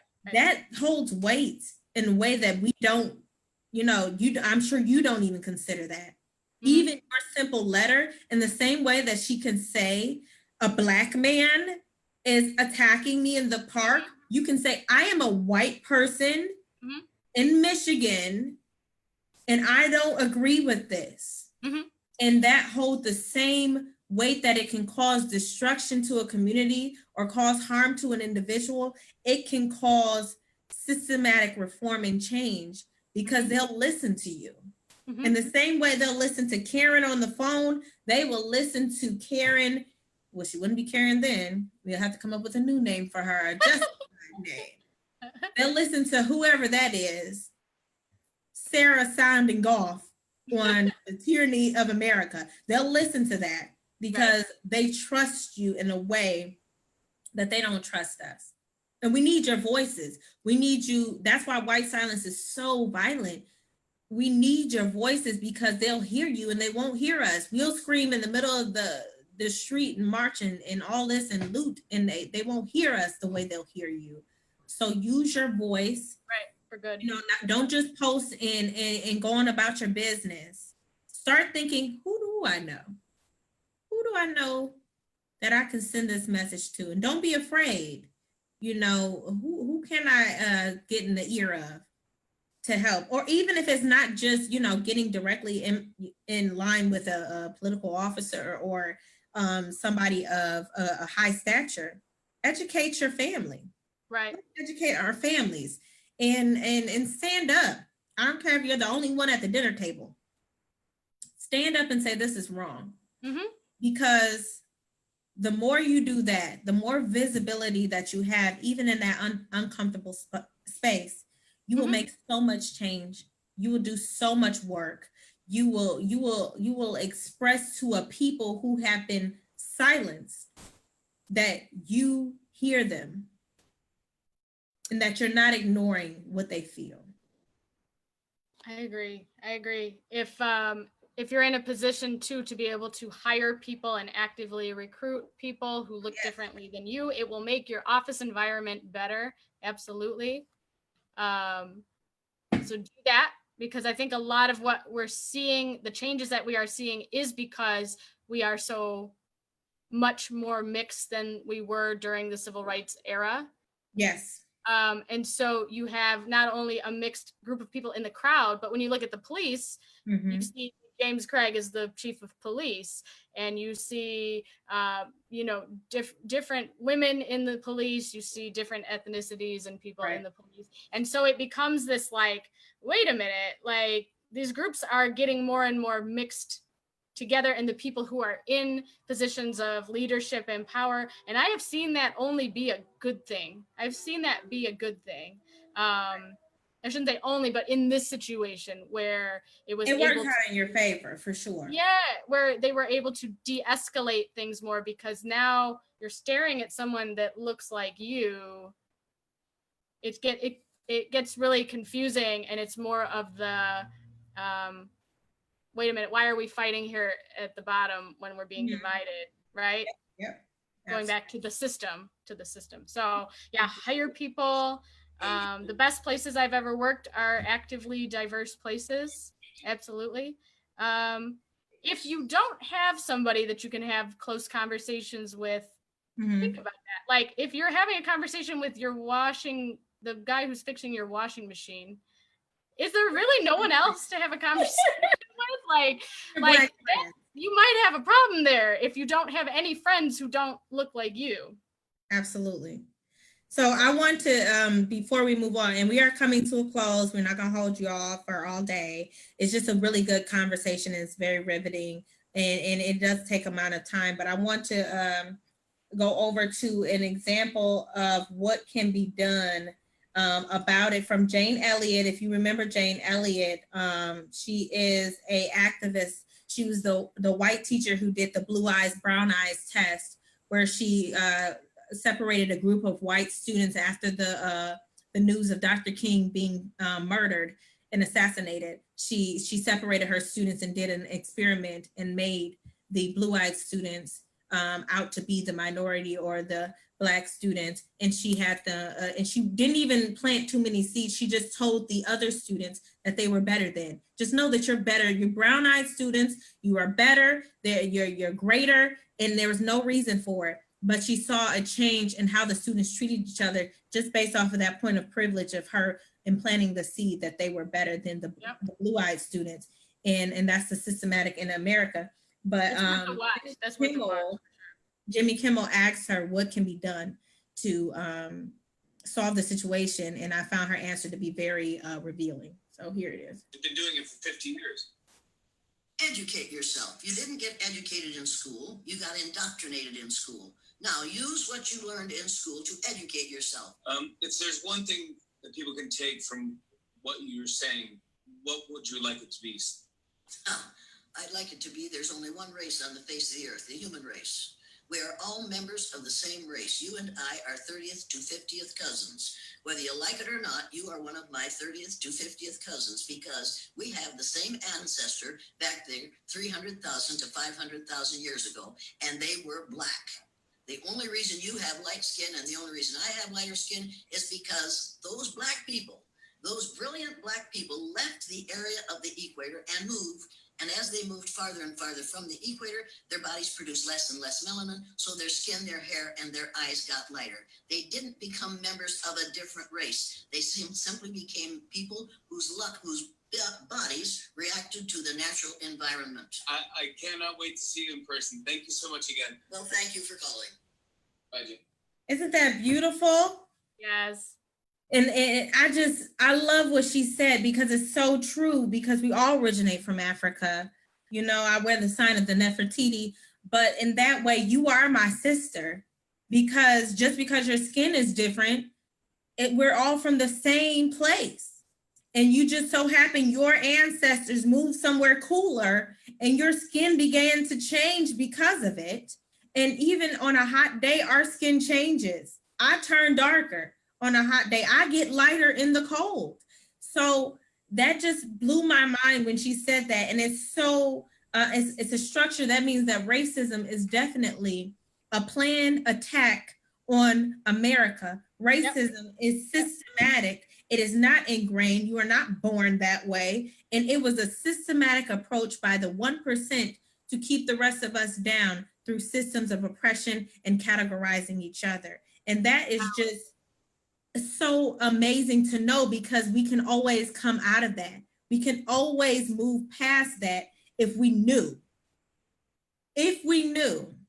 You know, you're right, because blue eyes, brown eyes sounds absurd. Right. And racism is absurd as well. Racism based on skin color is absurd. And but the narrative is dangerous. The narrative itself is dangerous, and the use of it to divide, keep power, and conquer people through fear and division and control, that is evil.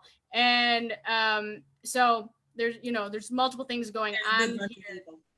My faith teaches me beyond even one race is that we are all from one energy of a higher power or creator, and the different faiths refer to that in the way that they most feel comfortable with. But I literally see that we are expressions on an energetic level of a higher power. And so therefore you are me and I am you. And that's the place where, so start from that place and you will absolutely see the world differently.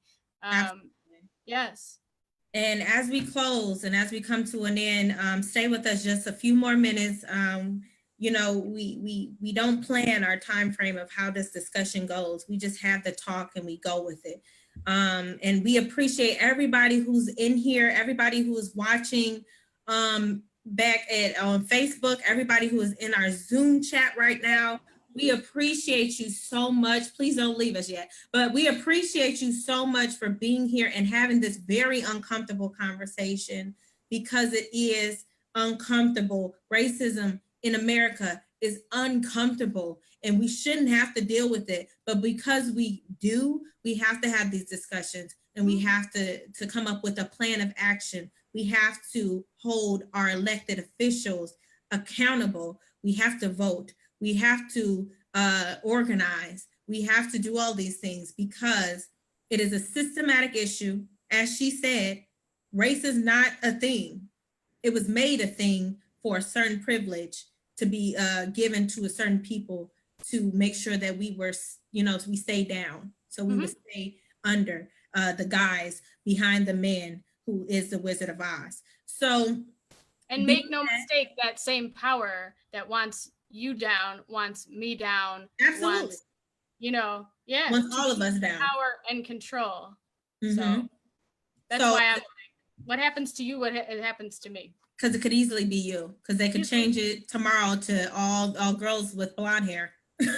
Right. Who are now the Black people of the world, or they can change it. They can make anything, because women at one point were the Black people of the world. Well, Black people have always been the Black people of the world, but women have been under persecution by the system, and so have LGBTQIA people under persecution of the system, Latino people, persecution of the system, not because of race, persecution of the system. So they're Asians, persecution of the system, Jewish. So that should tell you that anybody could be the person on the chopping block. Black people have held that position for a long time, but people have come in and out with the focus. When 9/11 happened, who was on the chopping block? Exactly. So at any point, any one of us outside of the dominant white man can all be on the chopping block. And that's why we have to unite. And that's why we have to speak out about it, because any one of us, and even us in the minority, if you're a white male who doesn't believe the way they do, you are also on the chopping block. Right. Because if you're not a white male, rich, straight, cisgendered, able-bodied person, then within the 1%, then you are the other. And so we want all of the others to realize their power and join together. And we do that by stopping. This is at its just most horrendous, and we stop it here. We stop it here. So we want to leave you with a word from Sandy Speaks. And if you don't know what Sandy Speaks is, I'm glad to educate you on who Sandy Speaks is so that you can become a better person for knowing her and knowing her journey and her story. So we will leave this conversation here with her. And I hope that you are able to grow from this. So bring to the table Sandy Speaks. Sandy Speaks is going to focus directly on my white people. White people, yes, Black people know that all lives matter. But what I need you guys to understand is that being a Black person in America is very, very hard. Although you all love to say, oh, nobody should see race. People are the reason that racism is still alive. Well, what kind of people are the reason? Black racists have no power, whereas white racists do. They have power because they are in positions of control, or they're in positions where they can influence the control over Black people. Yes, that is very true. So to my friends who want to get on my videos and they're upset about the picture that I posted, oh well, I will not apologize for it, because at the moment, Black lives matter. They matter.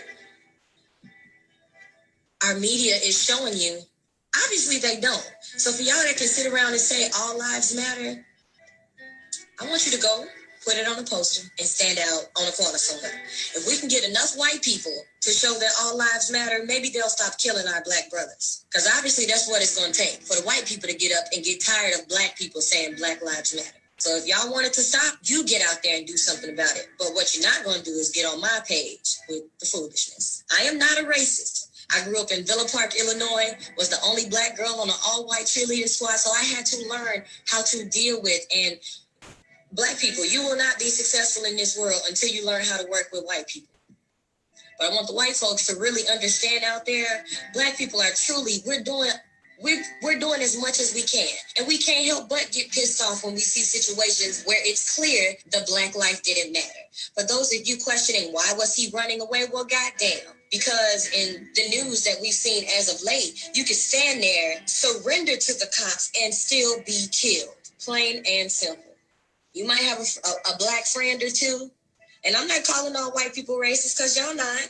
But for the ones who want to get on my page talking about all lives matter, show me in American history where all lives have mattered. Show me where there has been liberty and justice for all. Like that fucking Pledge of Allegiance we love to say. Excuse my French, because Sandy Speaks don't usually cuss. But white people, if all lives mattered, would there need to be a hashtag for Black Lives Mattering?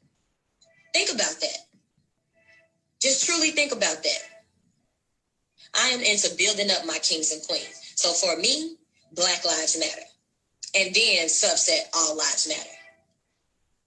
Take it or leave it. Sandy Speaks.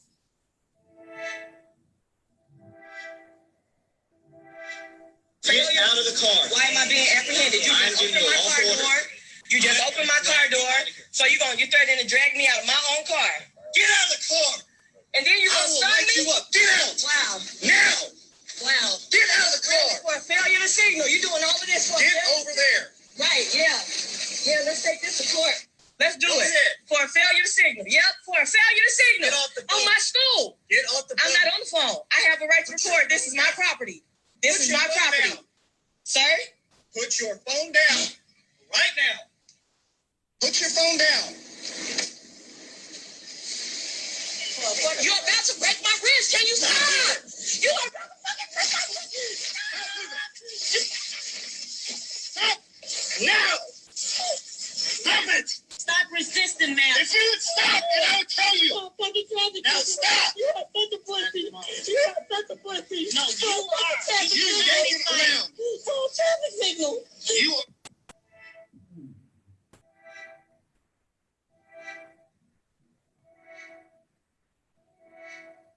We have to just stop icing these things over. We have to stop acting like they don't matter.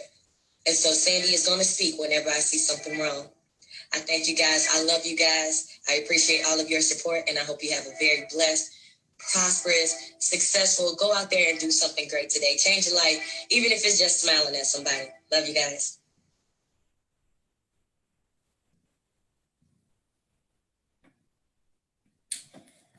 I want to leave it there.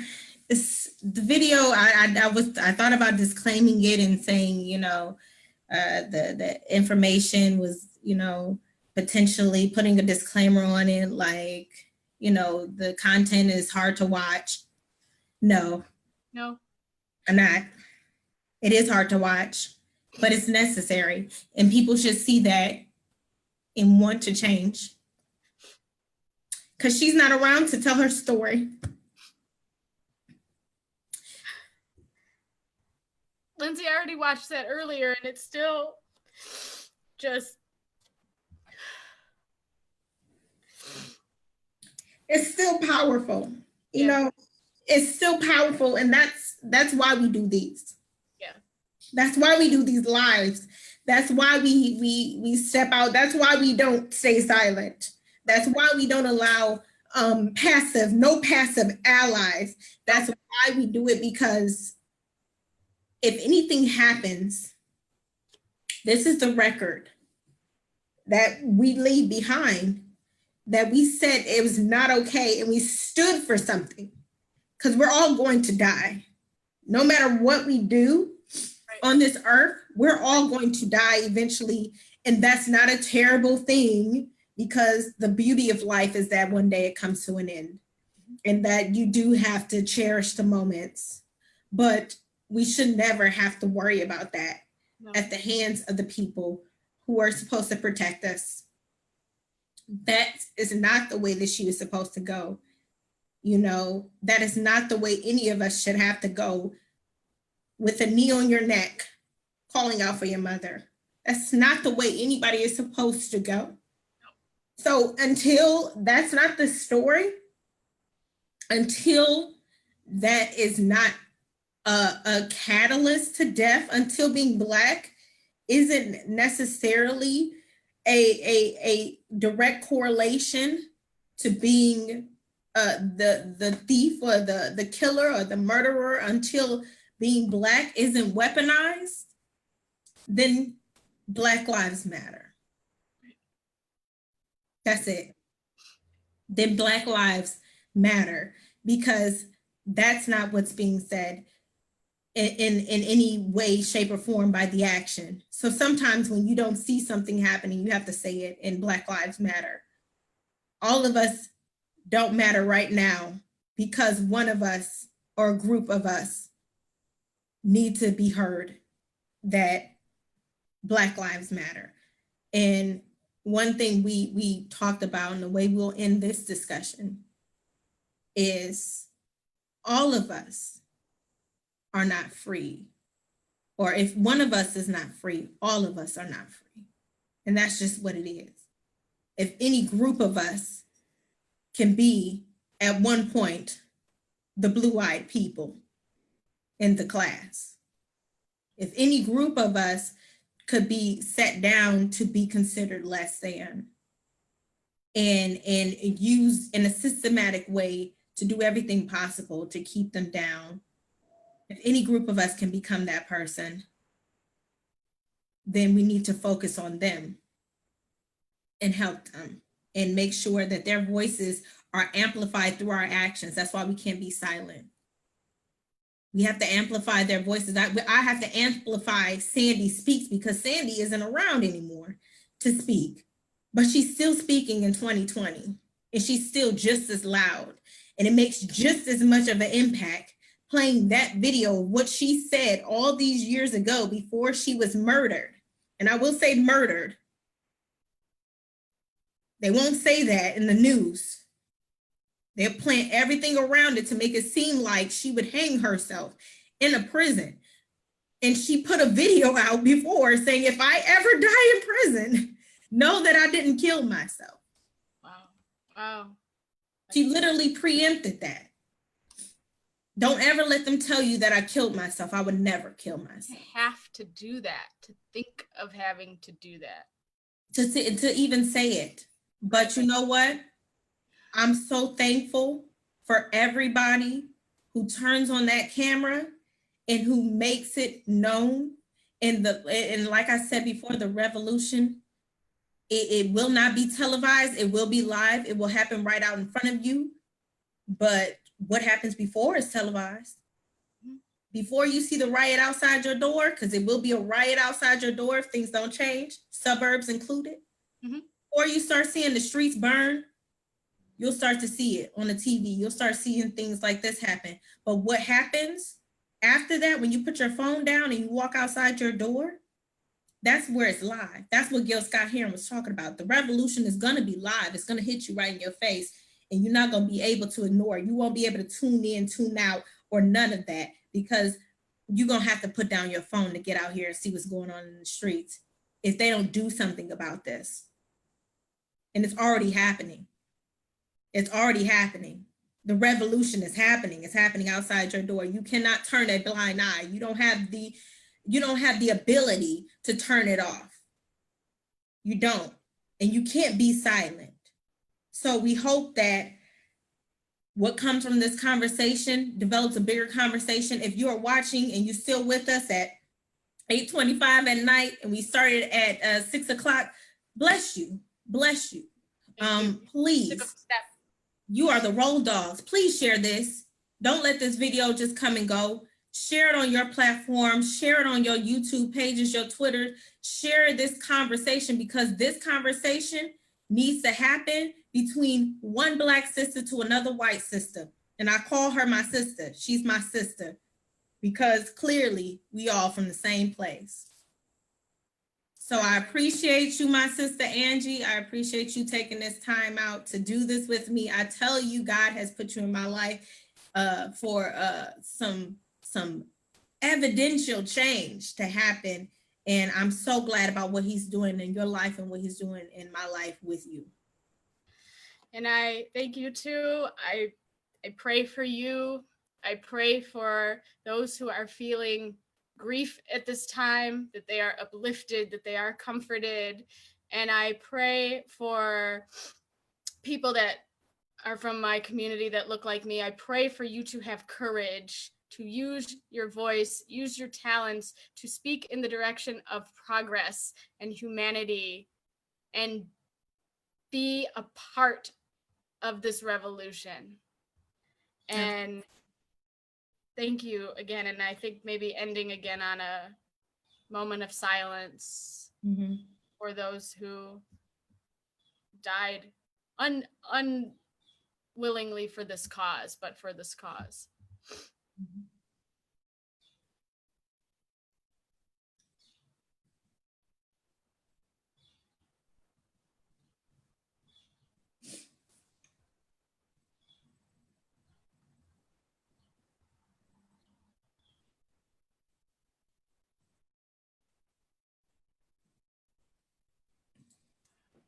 Thank you.